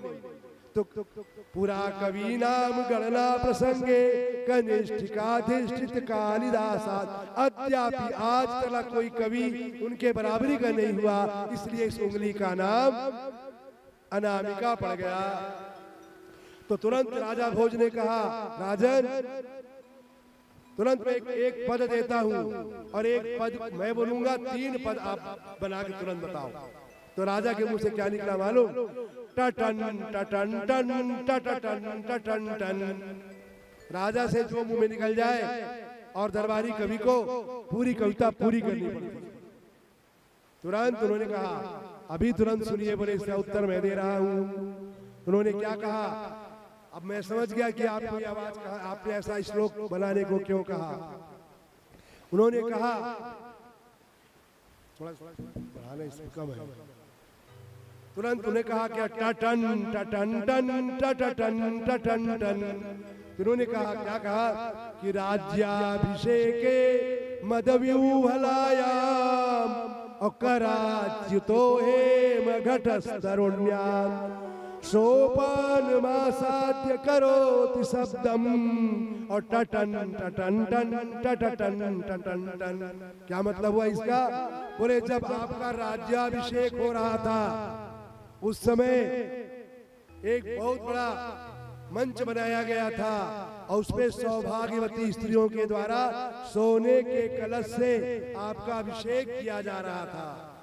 तो सीढ़ी बनाई गई थी, उस सीढ़ी में जैसे ही युवती कलश आपको जल से कलश डाली आपके ऊपर में, वैसे उसके हाथ से घड़ा छूट गया और घड़े की जो आवाज आ रही थी टन टन टन टन, उसी को आपने कहा है। वही श्लोक है कि राज्याभिषेके मदव्यूहलायाम अकराच्युतो हेम घटस्तरुण्याम सोपानमासा जकरोति शब्दम टटन टटन टन टटन टटन टन। तो वही कवि कालिदास ने अभिज्ञान शाकुंतलम की रचना की है। तो उन्हीं और जो उनके आश्रम में कर्ण मुनि के आश्रम में जो लाए थे कन्या शकुंतला बड़ी हो गई थी, तो राजा दुष्यंत शिकार खेलने गए हुए थे और उन्हीं के आश्रम में जा पहुंचे। उन्हें प्यास लगी तो पानी पीने फंस गए थे। कर्ण मुनि आश्रम के बाहर गए हुए थे। शकुंतला को देख करके इनके मन में विचार आया, जल मांगा उनसे, जल पिया और मन में विचार आया कि शकुंतला तुम इतनी सौंदर्य हो, इतनी सुंदरी हो, मैं तुमसे विवाह करना चाहता हूँ। उनके पर मन में आया कि तो कोई ऋषि कन्या की तो नहीं है। बोले अगर ऋषि कन्या होती, मैं धर्मनिष्ठ राजा हूँ, मेरे मन में ऐसा बुरा विचार आता ही नहीं। इसका मतलब ये कोई राजकन्या है जो यहाँ रह रही है। जब परिचय हुआ और पता लगा तो मालूम चला कि ये विश्वामित्र मुनि की कन्या है, क्षत्रिय कन्या है। तो उन्होंने उससे गांधर्व विवाह किया और अपनी अंगूठी निशानी के लिए दिया, ये मेरी अंगूठी है, अभी जब तुम्हारे कर्ण मुनि आ जाएंगे तब तुम मेरे यहाँ आ जाना और ये अपनी अंगूठी देना, मैं तुम्हें पहचान लूंगा कि हमारा गंधर्व विवाह हुआ है। तो विवाह करके राजा तो चले गए और उसके गर्भ में एक बालक था। जब कर्ण मुनि आए तो उनको उनके यहाँ भेजे, जाओ कन्या जो है ससुराल में ही शोभा पाती है, अगर गंधर्व विवाह राजा ने कर लिया है तो इनको वहीं भेज दिया जाए। तो उनके शिष्य को लेकर के पहुंच गए। जब उनके यहाँ रास्ते में गए तो एक सरोवर पड़ा। पहले रास्ता में पैदल यात्रा हुआ करती थी, तो पैदल कई दिन लग गए। जब वहां पहुंचे सरोवर में स्नान की शकुंतला, तो सरोवर में उनकी अंगूठी कहीं गिर गई। और जब वहां पहुंचे राजा के यहाँ, उनके उन्हें बताया कि आपने गांधर्व विवाह किया है शकुंतला नाम की कन्या से, वो आपके यहाँ आई हुई है। तो राजा विस्मृत का भूल गया कि मैं ऐसा विवाह किया हूँ और उन्होंने स्वीकार नहीं किया। तब शकुंतला पुनः कर्ण मुनि के आश्रम भी नहीं गई, अलग आश्रय लगी और वहीं पर उनके पुत्र भरत का जन्म हुआ। और फिर एक बार दुष्यंत, उसी बीच फिर जो अंगूठी थी एक मछली खा गई, ली गई थी। उस मछली को जो मछुआरे ने पकड़ा और जब काटा तो उनके दुष्यंत के नाम से अंकित अंगूठी देखी तो तुरंत जाकर के राजा को दिया। अंगूठी देखे तो राजा को याद आ गया, अरे मैंने तो गलत कर दिया कि मैंने शकुंतला को वापस कर दिया, अब वो कहाँ मिलेगी। तो मिली तो नहीं, वह कहीं किसी आश्रम में थी। लेकिन कई वर्षों बाद जब वह युद्ध से लौट रहे थे तो एक क्या देखते हैं कि एक सिंह बालक के दांत को यही बालक गिन रहा था। वही बालक था भरत, उसी के नाम पर भारतवर्ष नाम पड़ा है।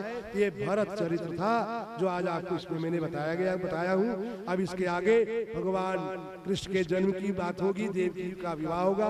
उसके पहले एक हरिभजन हरि कीर्तन करते हैं और फिर भगवान के जन्म की ओर हम आगे बढ़ेंगे।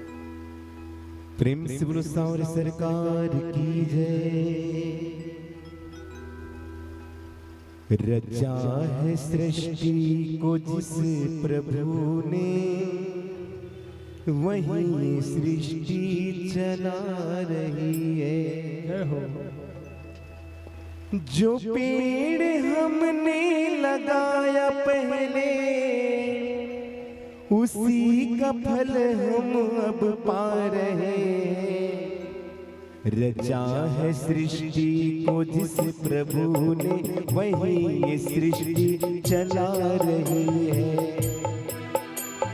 रचा है सृष्टि को जिस प्रभु ने, वही ये सृष्टि चला रही है। जो पेड़ हमने लगाया पहले,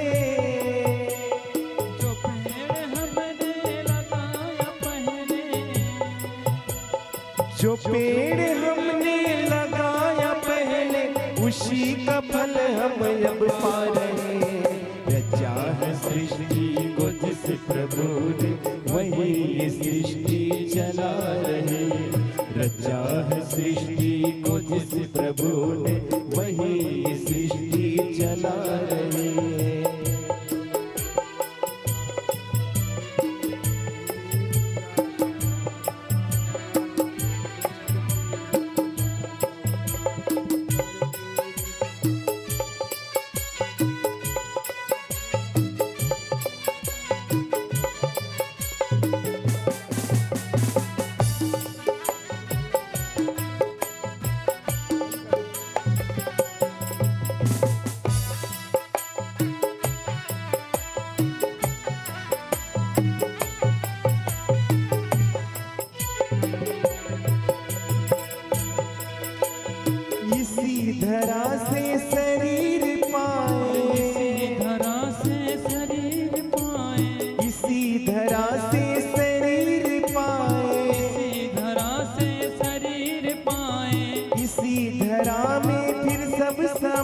सत्य नियम यही धरा का है, सत्य नियम यही धरा का, एक आ रहे हैं एक जा रहे हैं। रचा है सृष्टि को जिस प्रभु ने वही सृष्टि चला रहे, रचा है सृष्टि को जिस प्रभु ने वही सृष्टि चला रहे हैं।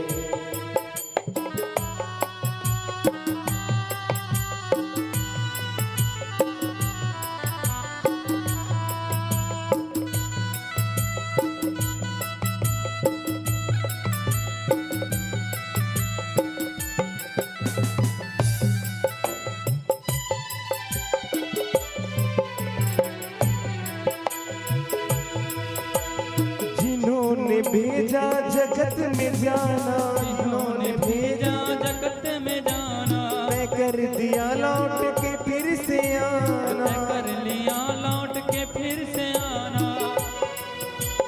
जो भेजने वाले हैं यहाँ पे, जो भेजने वाले हैं यहाँ पे, वही तो वापस बुला रहे हैं। रचा है सृष्टि को जिस प्रभु ने वही सृष्टि चला रहे, रचा है सृष्टि को जिस प्रभु ने वही सृष्टि चला रहे, वही सृष्टि चला रहे हैं, वही सृष्टि चला रही है। प्रेम से बोलो सांवरे सरकार की जय।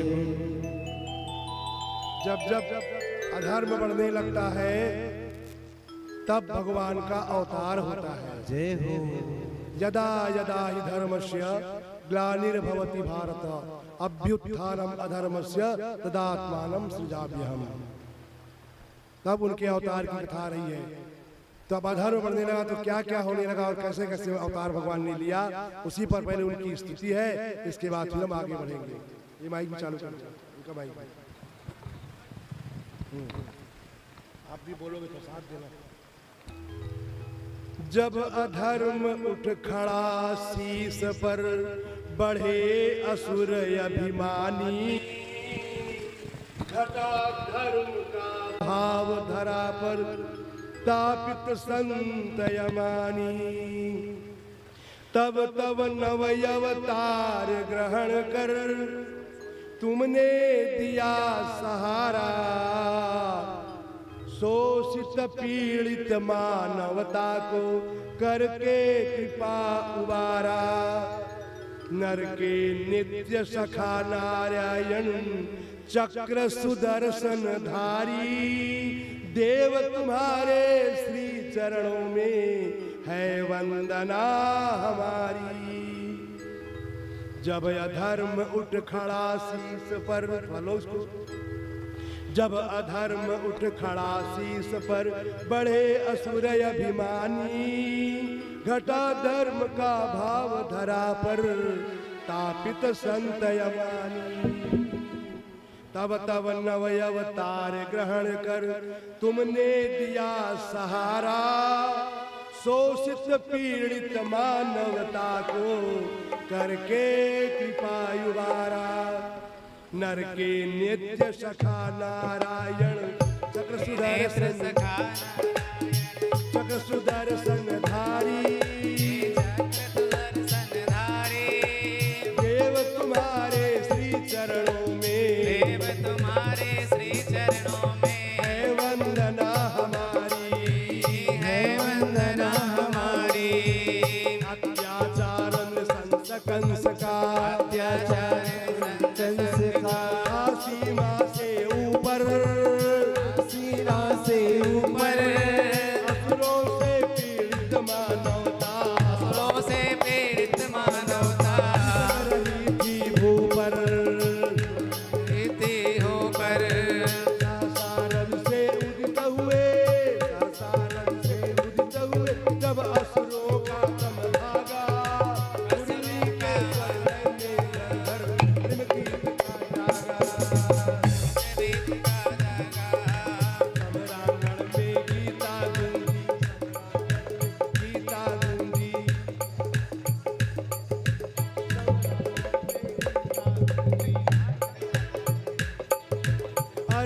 सखे तुम्हारी, सखे तुम्हारी, देव तुम्हारे श्री चरणों में, देव तुम्हारे श्री चरणों में, है वंदना हमारी, है वंदना हमारी। माताओं के महल ढे जब, माताओं के महल में जब सभी में मसूबे, ये सभी मनसूबे, महाप्रलय के शुक्ल सिंधु तीन तीन ने सिंधे, तुमने ही अन्न बीज औषधियाँ सभी बचाई, मानव की उस आदि पुरुष की नौका पार लगाई, मानव की उस आदि पुरुष की नौका पार लगाई। जग के पालन हार भार हर, जग के पालन हार हर, महामत्स्य अवतारी, महामत्स्य अवतारी। देव तुम्हारे श्री चरणों में, देव तुम्हारे श्री चरणों में, है वंदना हमारी, ये है वंदना हमारी। ही बन कमठ पीठ पर, तुमने हे वन कपट पीठ पर इंद्र शैल उठाया, मंद्राचल उठाया, वीर सिंधु वसुधा पर, क्षीर सिंधु स्वधवा कर, सुधा कलश प्रकटाया, सुधा कलश उन्माया। दिखलाते थे निखिल भुवन में, दिखलाते थे निखिल भुवन में, व्यापक अपना यापा, व्यापक अपना आपा। पहले वामन फिर विराट बन, पहले वामन फिर विराट बन, तीन लोक को नापा, तीन लोक को नापा। अपने शरणागत देवों की, अपने शरणागत देवों के तुमने की रखवाली, ये तुमने की रखवाली। देव तुम्हारे श्री चरणों में, देव तुम्हारे श्री चरणों में, है वंदना हमारी, ये है वंदना हमारी। देव तुम्हारे श्री चरणों में, देव तुम्हारे श्री चरणों में, है वंदना हमारी, ये है वंदना हमारी, है वंदना हमारी। है वंदना हमारी। श्रीमन्नारायण छोटा सा भजन बोलो। हाँ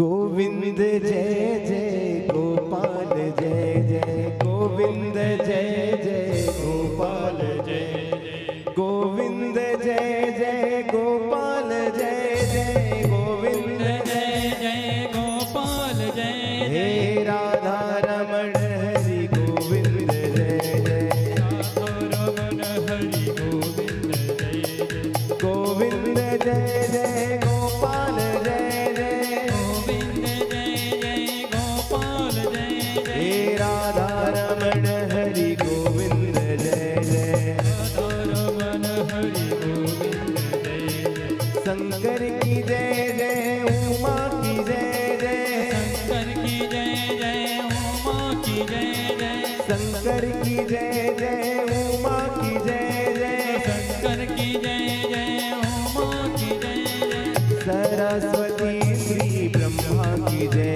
जय सरस्वती ब्रह्मा की जय जय गोविंद जय जय गोपाल जय जय गोविंद जय जय गोपाल जय जय गोविंद जय जय गोपाल जय जय गोविंद जय जय गोपाल जय हे राधा रमण हरि गोविंद जय जय रमण हरि गोविंद जय जय हे राधा रमण हरि गोविंद जय राधा रमण हरि गोविंद जय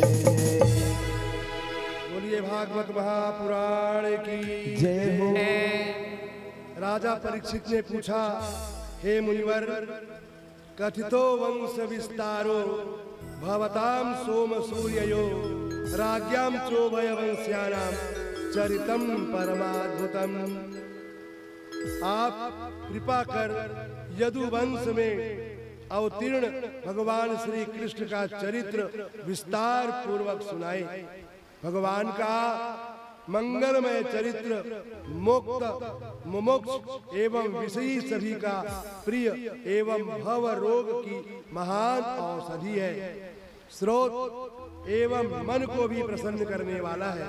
आत्मघाती पशु को छोड़कर ऐसा कौन होगा जो इसे सुनने की इच्छा ना करे।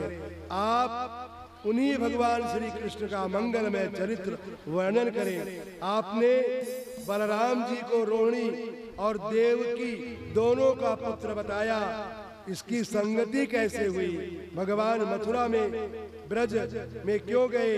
दोनों स्थान में रहते हुए उन्होंने कौन कौन से चरित्र किए? वध के अयोग्य मामा कंस को क्यों मारा? यदुवंशियों के साथ भगवान ब्रज में कितने वर्ष रहे? उनकी पत्नियां कितनी थीं? इन सब प्रश्नों का समाधान करने की कृपा करें। आप यह न सोचें कि भूख प्यास से व्याकुल या कैसे इतनी कथाएं सुन सकेगा। मैं आपके मुख चंद्र से निःसृत अमृत रूपी कथा का पान कर रहा हूँ, इससे मुझे भूख प्यास सता ही नहीं रही है। सूत जी बोले, हे शौनक, एवं निशम्य भृगुनंदन साधुवादम वैयासकी स भगवान् नथ विष्णुरातम प्रत्यार्च कृष्ण चरितम कलिकल स्मग्नम व्याहर्तुमारभत भागवत प्रधान। राजा परीक्षित के ऐसे सुंदर प्रश्न को सुनकर परम भगवान श्री सुखदेव जी बड़े प्रसन्न हुए और उन्होंने राजा की प्रशंसा सुनकर भगवान का मंगलमय चरित्र जो कलि के दोषों को समन करने वाला है कहना प्रारंभ किया। सुखदेव जी ने कहा, मैं पहले तुम्हें भगवान श्री कृष्ण के अवतार का कारण बताता हूँ। एक समय असुर भावापन्न दुष्ट राजाओं के भार से पीड़ित पृथ्वी गौ का रूप धारण कर रोती हुई मेरु पर्वत पर ब्रह्मा जी के समीप पहुंची। उसने अपना सारा दुख उनसे निवेदन किया। इस पर ब्रह्मा जी पृथ्वी और देवताओं को साथ लेकर क्षीर समुद्र के तट पर गए। वहां वे पुरुष सुख से भगवान विष्णु की स्तुति कर ध्यान करने लगे। उसी समय उनके हृदय आकाश में एक दिव्य वाणी सुनाई पड़ी। तदनुसार उन्होंने देवताओं से कहा, हे देवगण, आप सुने, भगवान की आज्ञा है कि आप सब यहाँ से जाकर अपने अपने अंश में यदुकुल में जन्म ग्रहण करें। पृथ्वी का भार उतारने के लिए कंस के कारागार में पहले शेष जी, तदनंतर भगवान स्वयं आकर अवतार ग्रहण करेंगे। उनकी शक्ति योग माया भी यशोदा के गर्भ में कन्या रूप में प्रकट होगी। ब्रह्मा जी इस प्रकार देवताओं को आदेश और पृथ्वी को सांत्वना देकर अपने धाम को चले गए। उस समय यदुवंशी राजा सूरसेन मथुरा आदि देशों का पालन करते थे। इस समय मथुरा ही समस्त यदुवंशी राजाओं की प्रधान राजधानी थी।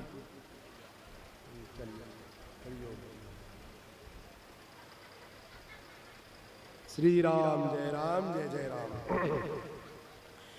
कुछ समय बाद उग्रसेन के भाई देवक की कन्या देवकी का विवाह वसुदेव के साथ संपन्न हुआ।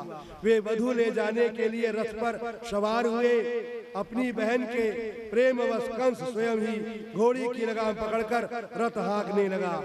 देवक ने दहेज में 400 हाथी, 15,000 घोड़े और 1800 रथ दिए थे एवं सेवार्थ 200 दासियां भी दी। वर वधू की विदाई के समय शंख, भेरी, मृदंग आदि बाजों के साथ मांगलिक गान हो रहे थे। उसी समय घोड़ों की लगाम पकड़े कंस को मार्ग में संबोधित कर आकाशवाणी हुई, अरे मूर्ख, तो जिसका रथ हाँक रहा है इसी देवकी का 8वां बालक तेरा वध करेगा, तेरा काल होगा। यह सुनते ही कंस ने हाथ में तलवार उठा ली और बहन को मारने के लिए उसकी चोटी पकड़ ली। यह देखकर वसुदेव ने साम और भेद के वचनों द्वारा उसे बहुत समझाया, किंतु जब वह किसी तरह न माना तब अंत में वसुदेव ने कहा, राजन, इसमें घबराने की क्या बात है? जिनसे तुम्हें भय है उन पुत्रों को मैं तुम्हें दे दूंगा। इस पर प्रसन्न होकर कंस ने देवकी को छोड़ दिया और स्वयं घर लौट आया। देवकी सहित वसुदेव भी अपने घर चले गए। इस समय आने पर देवकी की कुछ से कीर्तिमान नामक एक सुंदर प्रथम पुत्र उत्पन्न हुआ, जिसे वसुदेव ने तुरंत ले जाकर कंस को दिया। कंस उनकी सतता पर विमुग्ध हो गया। उसने वह बालक लौटा दिया और कहा, मुझे आठवां पुत्र से भय है, इससे नहीं। इसी समय देवर्षि नारद ने आकर कंस से कहा, अरे मूर्ख, वसुदेव और नंद कुल में देवताओं ने जन्म ले रखा है, तू अपने शत्रु को छोड़ क्यों रहा है? नारद ने 8 रेखाएं पृथ्वी में खींचकर उसे समझाया और कहा, तू कहीं से भी गिनकर देख ले, प्रत्येक रेखा 8वीं हो जाती है। ऐसा करने पर कंस को विश्वास हो गया और उसने तुरंत वसुदेव के हाथ से बालक को लेकर उसे मार डाला। इस प्रकार कंस ने देवकी के 6 पुत्र मार डाले एवं वसुदेव और देवकी के पैरों में बेड़ी डलवाकर उन्हें कारागार में बंद कर दिया। अपने पिता उग्रसेन की भी उसने ऐसी ही दशा की और स्वयं बिना किसी के अभिषेक किए ही राजा बनकर सूरसेन आदि देशों का पालन करने लगा। मैं पूर्व जन्म में कालनेमी था और विष्णु ने मुझे मारा था। नारद द्वारा ऐसा ज्ञात होने पर वह यदुवंशियों से घोर विरोध करने लगा।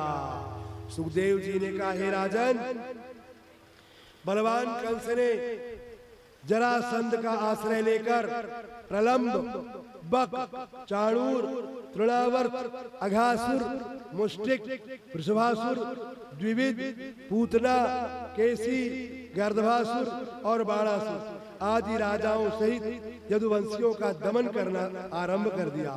बेचारे यदुवंशी पीड़ित होकर कुरु, पंचाल आदि देशों में इधर उधर जा छिपे। कुछ उसी की हाँ में हाँ मिलाते उसकी सेवा शुश्रूषा करने लगे। कंस ने देवकी के जब 6 पुत्र मार डाले तब 7वें गर्भ शेष जी अवतीर्ण हुए। भगवान ने अपनी योग माया को आज्ञा दी कि तुम इस गर्भ को यहाँ से निकालकर रोहिणी के उदर में स्थापित करो और स्वयं नंद पत्नी यशोदा के गर्भ में जाकर कन्या रूप से प्रकट हो जाओ। अनंतर अपने पूर्ण रूप से देवकी का पुत्र हो जाऊंगा। संसार में मनुष्य तुम्हारा दुर्गा, भद्रकाली आदि अनेक नामों से स्मरण करेंगे एवं तुम्हारे ही निमित्त उनके द्वारा अनेक स्थानों का निर्माण भी होगा। तुम्हारी पूजा स्तुति करने वाले प्राणियों को कोई भी वस्तु दुर्लभ न रहेगी। योग माया ने भी भगवान की आज्ञा मानकर वह गर्भ खींचकर रोहिणी की कोख में रख दिया। उस समय लोगों को ऐसा भान हुआ दुष्ट कंस ने यह गर्भ गिरवा दिया है। बाद में अष्टम पुत्र के रूप में स्वयं भगवान देवकी के गर्भ में आ गए। उनके आने पर संपूर्ण कारागार अलौकिक तेज से प्रकाशित हो उठा, जिससे कंस भी समझ गया कि मेरा नाश करने वाले हरि निश्चय ही इस गर्भ में आ गए हैं। इसे इच्छा तो हुई कि देवकी को मार डालूं, किंतु गर्भिणी को मारने पर लोग क्या कहेंगे, सभी कोसेंगे। मालूम होता था द्वापर में त्रेता युग आ गया। कंस को छोड़कर कोई ऐसा प्राणी न था जिसका मन प्रसन्न न हो। स्वर्ग में दुंदुबिया बजने लगी, सिद्ध, किन्नर, गंधर्व एवं विद्याधर आदि गान करने लगे। अप्सराएं नाचने लगी, आकाश से देवता पुष्प वृष्टि करने लगे। मेघ भी मंद मंद गर्जना कर जल बिंदु रूपी पुष्प बरसाने लगे। निशीथे तमोदुहिते जायमाने जनार्दने देवक्याम देवरूपिण्याम विष्णु सर्वगुहाशया आविरासित यथा प्राच्यम दिशेन्दोरिव पुष्कला। ऐसे ही मांगलिक वेला में अंधकाराच्छन्न अर्धरात्रि के समय भाद्र कृष्ण पक्ष की बुध युक्त अष्टमी तिथि को चंद्रोदय होने पर भगवान श्री कृष्ण दिव्य मूर्ति धारण कर उसी प्रकार देवकी के गर्भ से प्रकट हो गए जैसे पूर्व दिशा में पूर्ण चंद्रमा उदय हो जाता है। उनके तेज से सारा सूतिकाग्रह प्रकाशित हो गया। यह बालक विलक्षण बालक था जिसके 4 भुजाएं थी, उनमें शंख चक्र गदा और पद्म शोभा पा रहे थे। वक्षस्थल एवं ग्रीवा में श्री वत्स और कौस्तुभमणि सुशोभित थी। पीतांबर धारण किए थे और मुकुट कुंडल आदि आभूषणों की दिव्य छटा उनके चारों ओर फैल रही थी। यह बालक वही था जिसके बालक ब्रह्मा जी हुए थे। इनकी सुंदरता देखकर वसुदेव के नेत्र आनंद अश्रुओं से भराए, शरीर पर रोमांच हो आया। उन्होंने कृष्णावतार के आनंद उत्सव में प्रसन्न हो मन से 10,000 गौओं के दान का संकल्प किया और हाथ जोड़कर उनकी स्तुति करने लगे। बोलिए बाल कृष्ण भगवान की। भगवान वहां प्रकट हो गए और भगवान की जय जयकार होने लगी। अब उनकी स्तुति एक है उसी सारी किताब में, उसको लो है ना, मैं प्रकट कर वाला। चलिए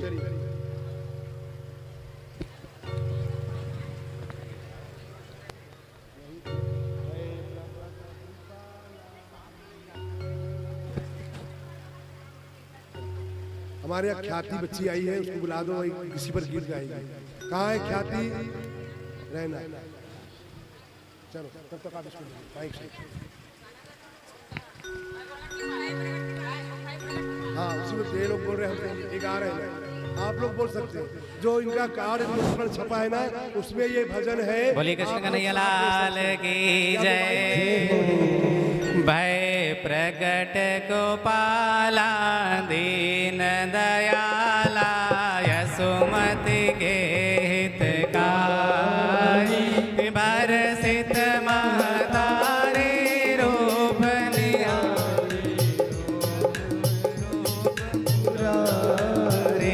कंसासुर जाना मन अनुमाना पूतना वेग बधाए दे हर्षित धाये मन मुस्काए गए जहाँ यदुराग ते जाए हृदय लगाए भयोधा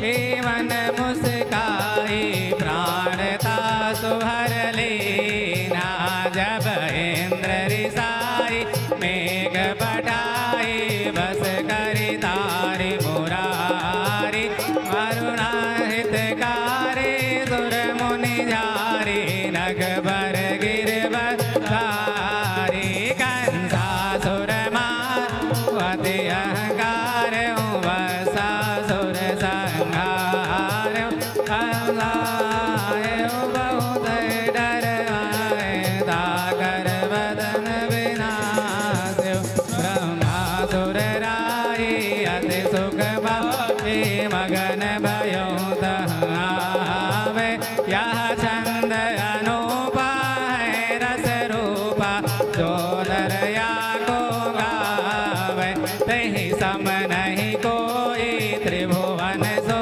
हे मन वांछित फल पा भय प्रकट गोपाला दीन दयाला यशोमति के हितकारी हर्षित महारे रूप नारी मोहन मदन मोरा हे नंद यशोदा तप कियो मोहन सोचित लाए देखन चाहत बाल मुख सोरयो कछुक दिन जाए जिह नक्षत्र मोहन भयो सो नक्षत्र पढ़ आए चारु बधाई रीति सो करहि यशो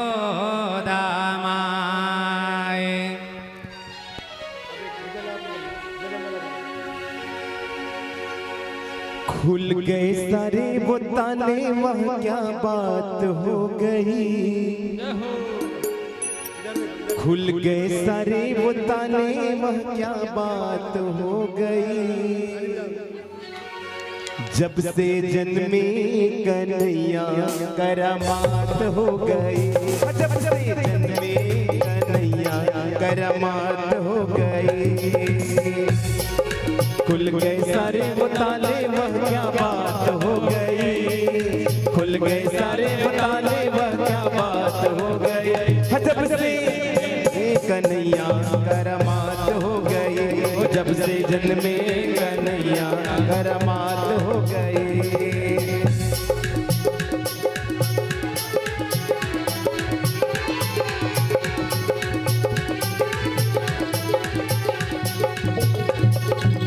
बंदीदाना जन्म लियो गाना, कब का जमाना पुराना। था बंदीदाना जन्म लियो गाना, कब का जमाना पुराना।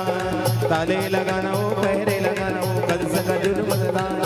उस रात का दृश्य भयंकर था, उस कंस को मरने का वीर था। बादल छाए उमड़ाए, कैसी रात हो गई। जब से जन्मे कन्हैया करामात हो गई। जब से जन्मे कन्हैया करामात हो गई। जब से जन्मे कन्हैया करामात हो गई।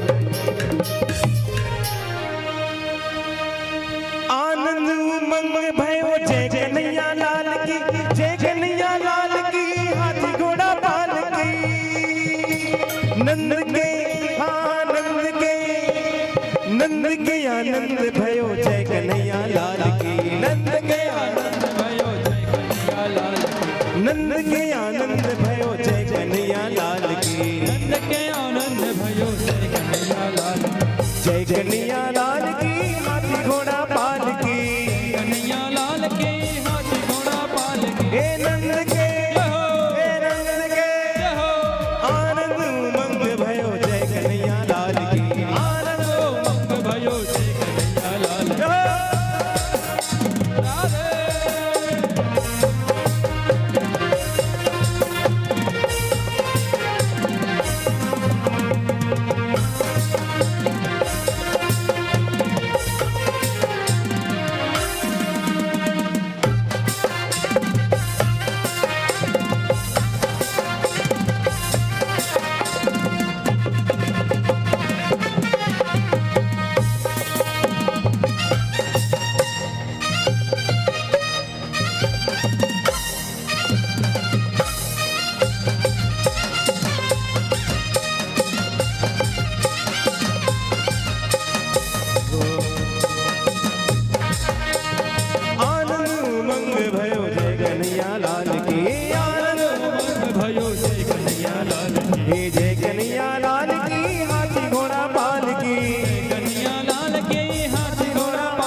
कहना है। अरे छोटे से श्याम कन्हैया रे, प्यारो सो श्याम कन्हैया, मुख मुरली बजाए, मुख मुरली बजाए, छोटो सो श्याम कन्हैया, मुख मुरली बजाए।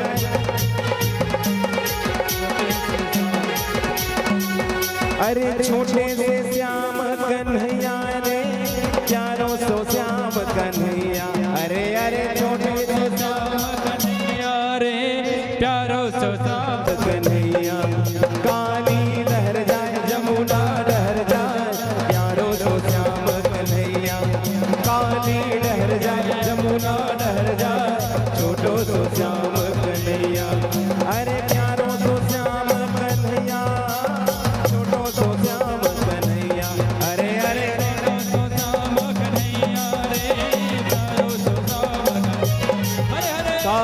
लहर जाए जमुना लहर जाए यारों सो श्याम कन्हैया।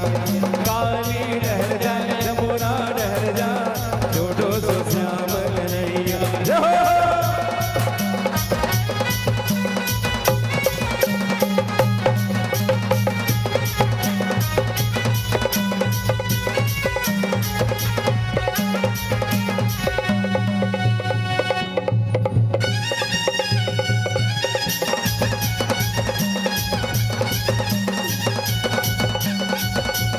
छोटे छोटे रुखवा कदम के कदम के कदम के छोटे रुखवा कदम के भूया लह से डाला भूया लह से डाला ऊपर में बैठे कन्हैया कन्हैया कन्हैया।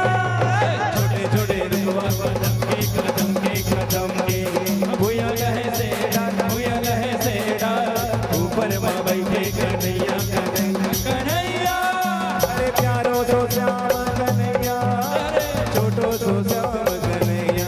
अरे अरे यारो सो श्याम कन्हैया रे छोटो तो श्याम कन्हैया। पानी लहर जाए जमुना लहर जाए यारो सो श्याम कन्हैया। पानी लहर जाए जमुना लहर जाए यारो सो श्याम कन्हैया। जय हो।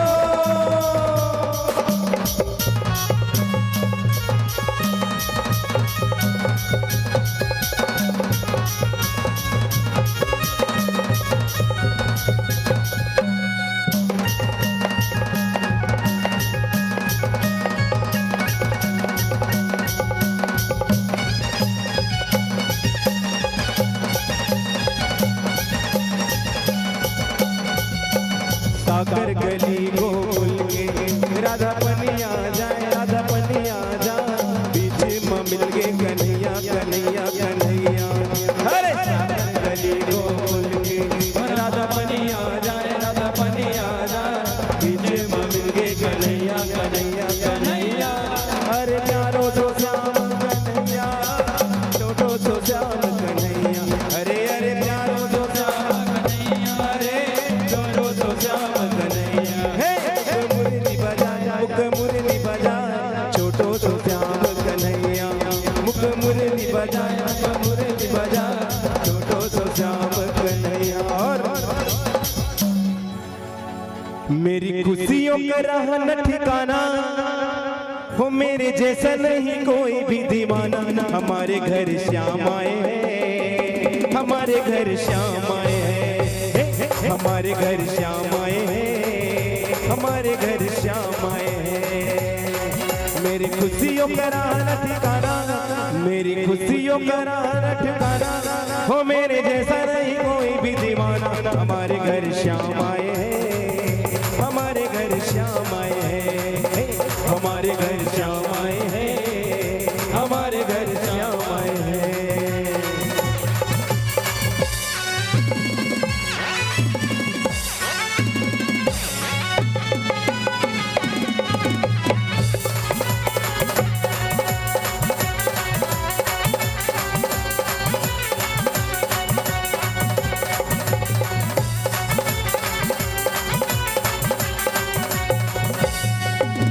आज मुझे खुशी मिली सांवरे के नाम की सांवरे के नाम की हो।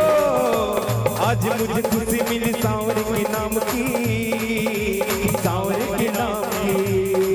मैं तो सबको ये चाहूंगी बताना मैं तो सबको ये चाहूंगी बताना हो मेरे जैसा नहीं कोई भी दीवाना। हमारे घर श्याम आए हैं हमारे घर श्याम आए हैं हमारे घर श्याम आए हैं हमारे घर श्याम आए हैं।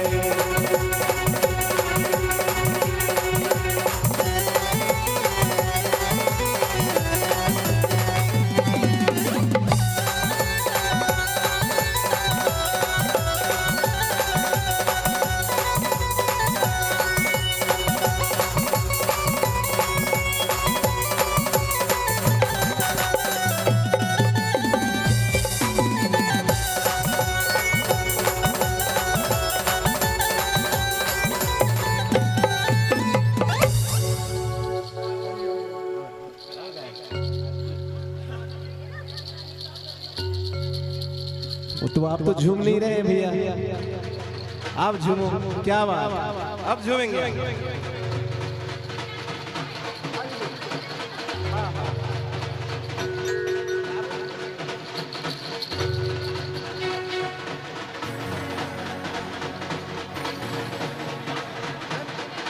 आनंद क्या आनंद है वो।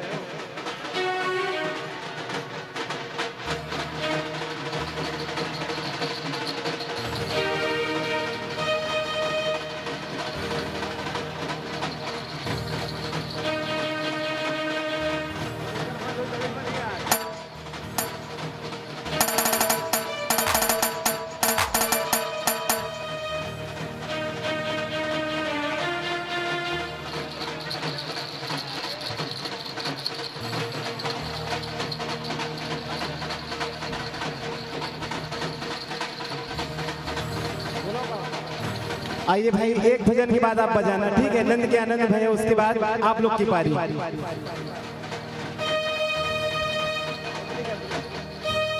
आनंद उमंग में भयो जय कन्हैया लाल की, जय कन्हैया लाल की, हाथी घोड़ा पाल की। आनंद उमंग में भयो जय कन्हैया लाल की, जय कन्हैया लाल की, हाथी घोड़ा पाल की। आनंद उमंग में भयो जय कन्हैया लाल की, आनंद उमंग में भयो जय कन्हैया लाल की।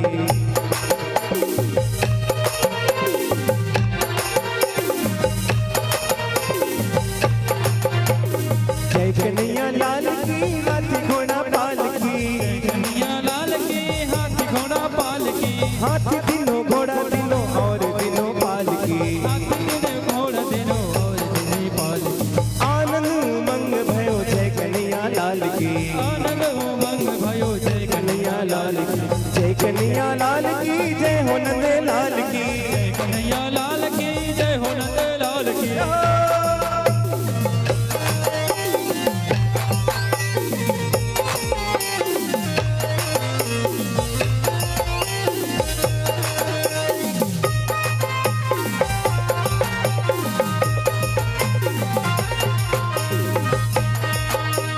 हाथी घोड़ो दिनों दिनों और दिनों पाल की। दिनों घोड़ा दिनों और दिनों पाल की। संतन रखवाला भयो जय कन्हैया लाल की। रखवाल भयो जय कन्हैया लाल की। यशोदा को लाला भयो जय कन्हैया लाल की। यशोदा को लाल भयो जय कन्हैया लाल की। जय कन्हैया लाल की, जय हो नंद लाल की। कन्हैया लाल की, जय हो नंद लाल की। हे आनंद उमंग भयो जय कन्हैया लाल की। हे आनंद उमंग भयो जय कन्हैया लाल की। हे जय कन्हैया लाल की, जय हो नंद लाल की। कन्हैया लाल की, जय हो नंद लाल की। हे आनंद उमंग भयो जय कन्हैया लाल की। नारद उमंग भयो जय कन्हैया लाल की। भक्तन रखवाला भयो जय कन्हैया लाल की। रखवाल भयो जय कन्हैया लाल की। गोपियों को प्यारो भयो जय कन्हैया लाल की। गोपियों को प्यारा भयो जय कन्हैया लाल की। गोकुल में आनंद भयो जय कन्हैया लाल की। गोकुल में आनंद भयो जय कन्हैया लाल की। गौवन रखवाला भयो जय कन्हैया लाल की। रखवाल भयो जय कन्हैया लाल की। जय कन्हैया लाल की, जय हो नंद लाल की। कन्हैया लाल की, जय हो नंद लाल की। हे आनंद उमंग भयो जय कन्हैया लाल की। आनंद उमंग भयो जय कन्हैया लाल की। आनंद उमंग भयो जय कन्हैया लाल की। आनंद उमंग भयो जय कन्हैया लाल की। आनंद उमंग भयो जय कन्हैया लाल की। आनंद उमंग भयो जय कन्हैया लाल की। बोलो शान सरकार की जय।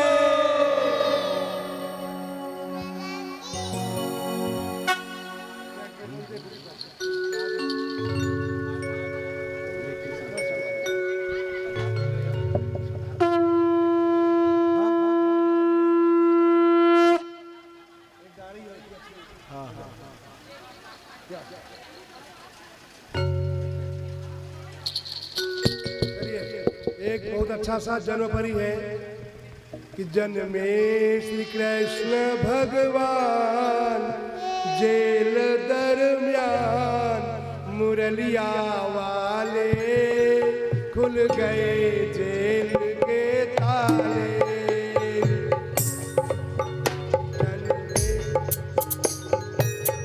जन्मे श्री कृष्ण भगवान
मुरलिया वाले खुल गए जेल के ताले।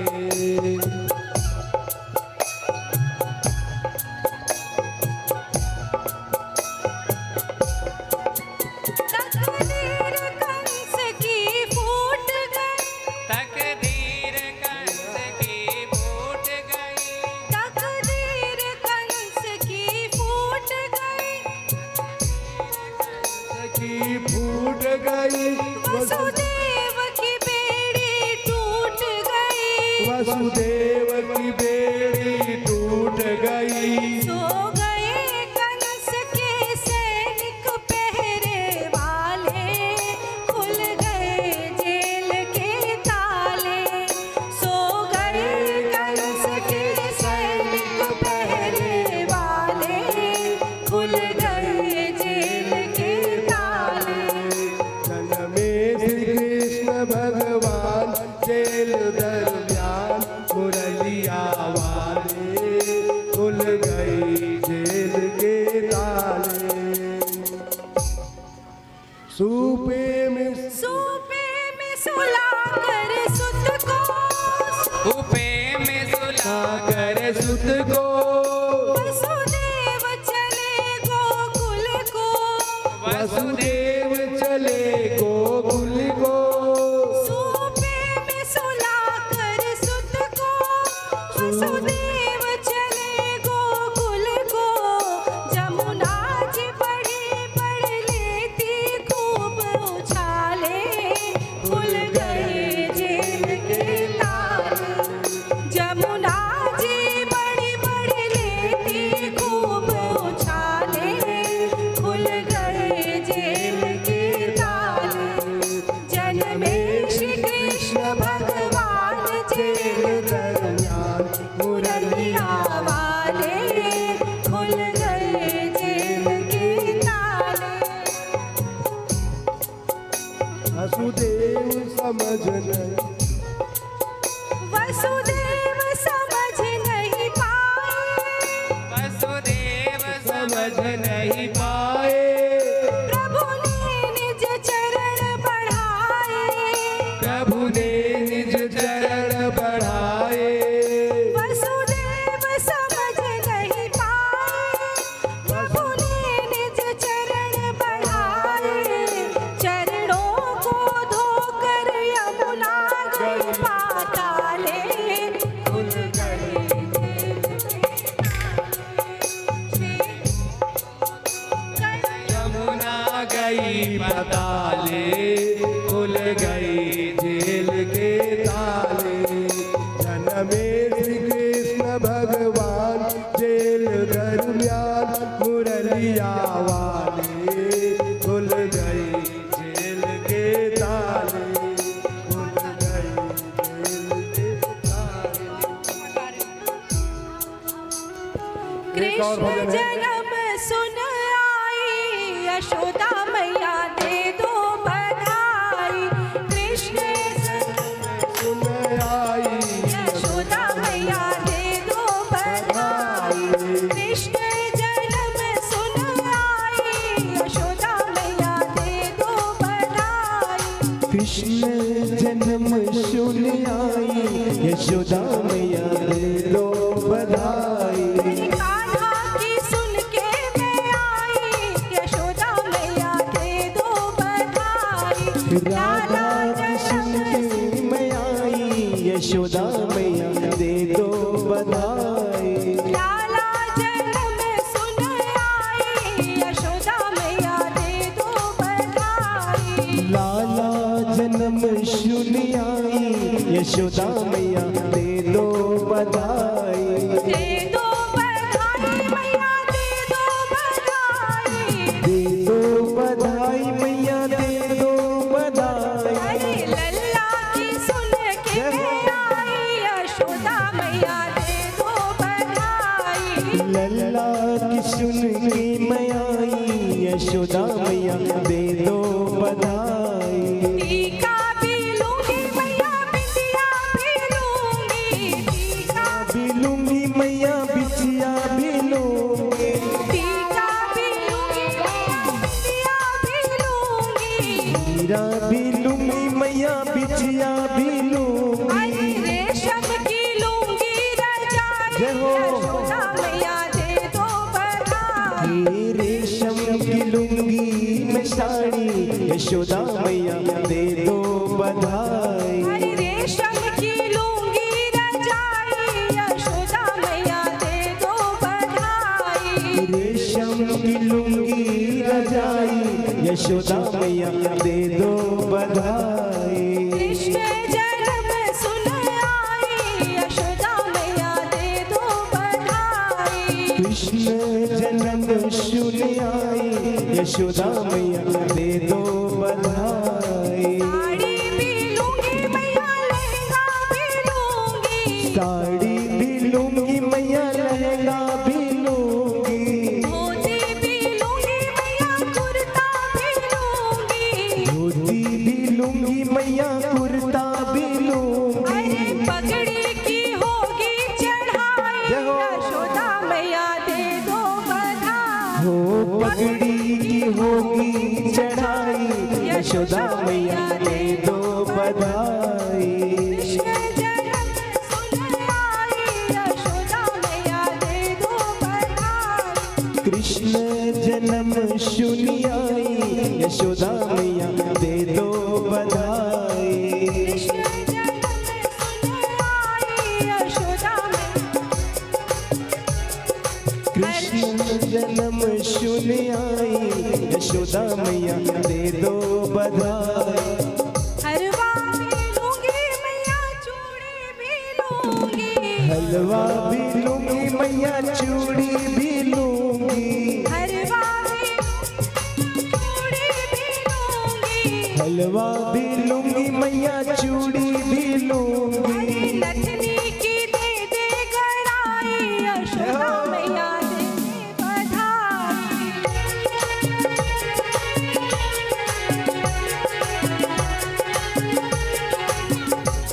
जन्म सुन आई यशोदा मैया दे दे बधाई लल्ला जन्म सुनी आई यशोदा मैया दे दो बधाई जुग जुग जीवे तेरा पाके बिहारी जुग जुग जिए मैया पाके बिहारी जुग जुग जीवे तेरा पाके बिहारी जुग जुग जिए मैया पाके बिहारी भक्तों की होवे मन चाही यशोदा मैया दे दे बधाई ओ लल्ला जन्म सुनी आई यशोदा मैया दे दो बधाई लल्ला जन्म सुन आई यशोदा मैया दे दो बधाई कृष्ण जन्म सुन आई यशोदा मैया दे दो बधाई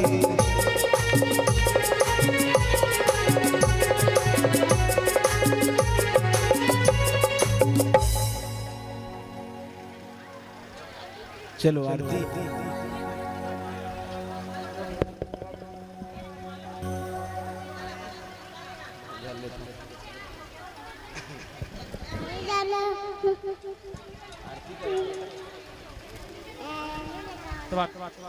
आरती चलो आरती सजा लो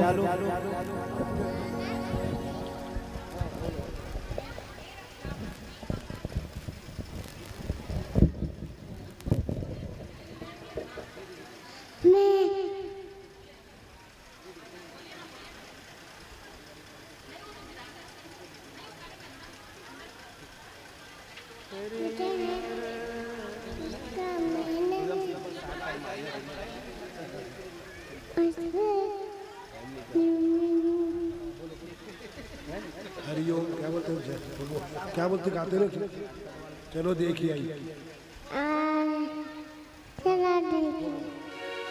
आरती बात बोले एक पहले आरती जाती है फिर बोले आते आरती बात बोले आरती के बाद आरती पहले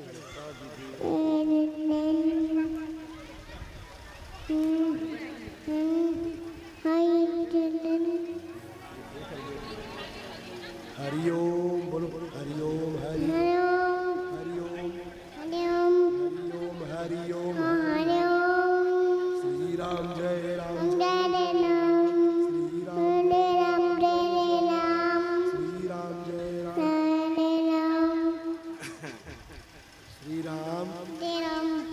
जय राम। जय राम।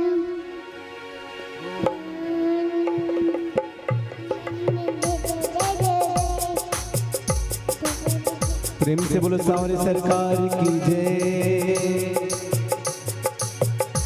हो।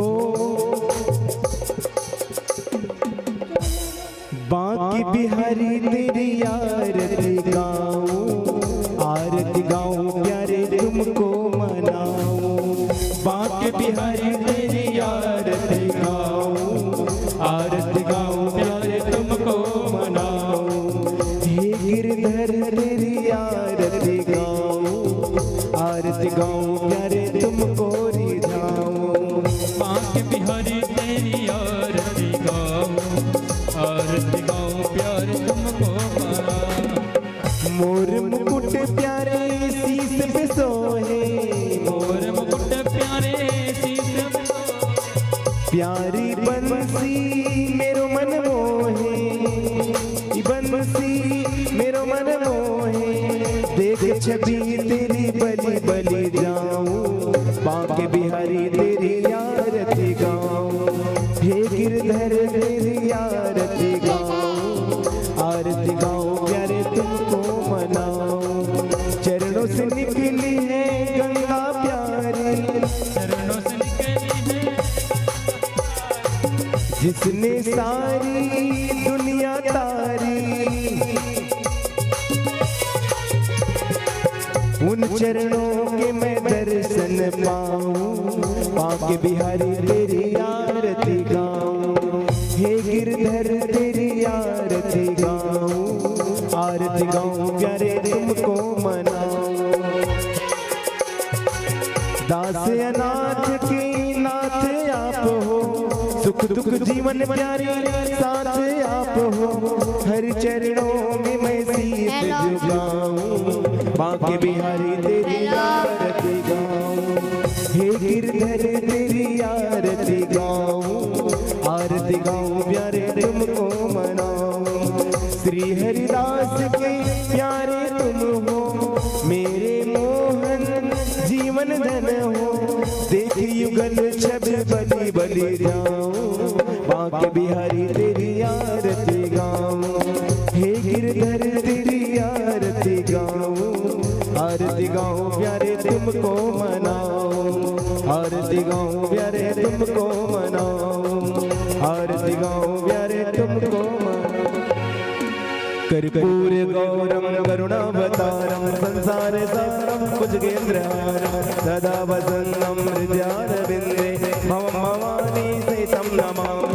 मन्दारे माला काले कपाले माला कृतसे कराय दिगंबराय च दिव्यंबराय नमः शिवाय च नमः शिवाय। तमेव माता च पिता तमेव बन्धु सखा तमेव विद्यारूर्णं तमेव सर्वं मम देवदेव। गुरुर्ब्रह्मा गुरुर्विष्णु गुरुर्देवो महेश्वरः गुरुर्साक्षात् परं ब्रह्म तस्मै श्री गुरवे नमः। हरे राम राम राम हरे हरे। सभी गाइए हरे कृष्णा कृष्ण कृष्ण हरे हरे। श्री कृष्ण गोविंद हरे मुरारी हे नाथ नारायण वासुदेव। श्री कृष्ण गोविंद हरे मुरारी हे नाथ नारायण वासुदेव, हे नाथ नारायण वासुदेव। बोल सांवरे सरकार की जय।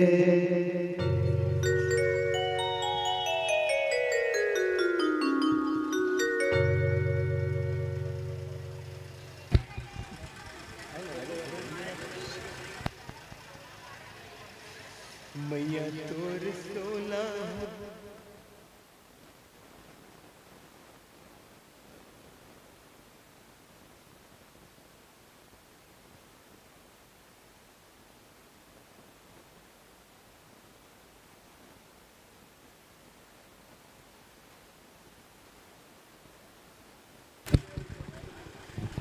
जलेन सिद्धीकरणं पुष्पै देवादिवन्दनम् आरोग्यार्थे आत्मादिवन्दनम्।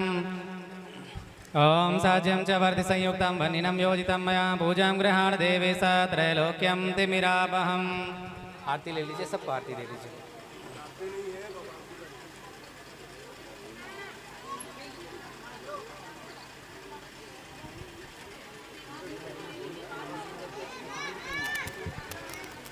फोटो रख लेते हैं।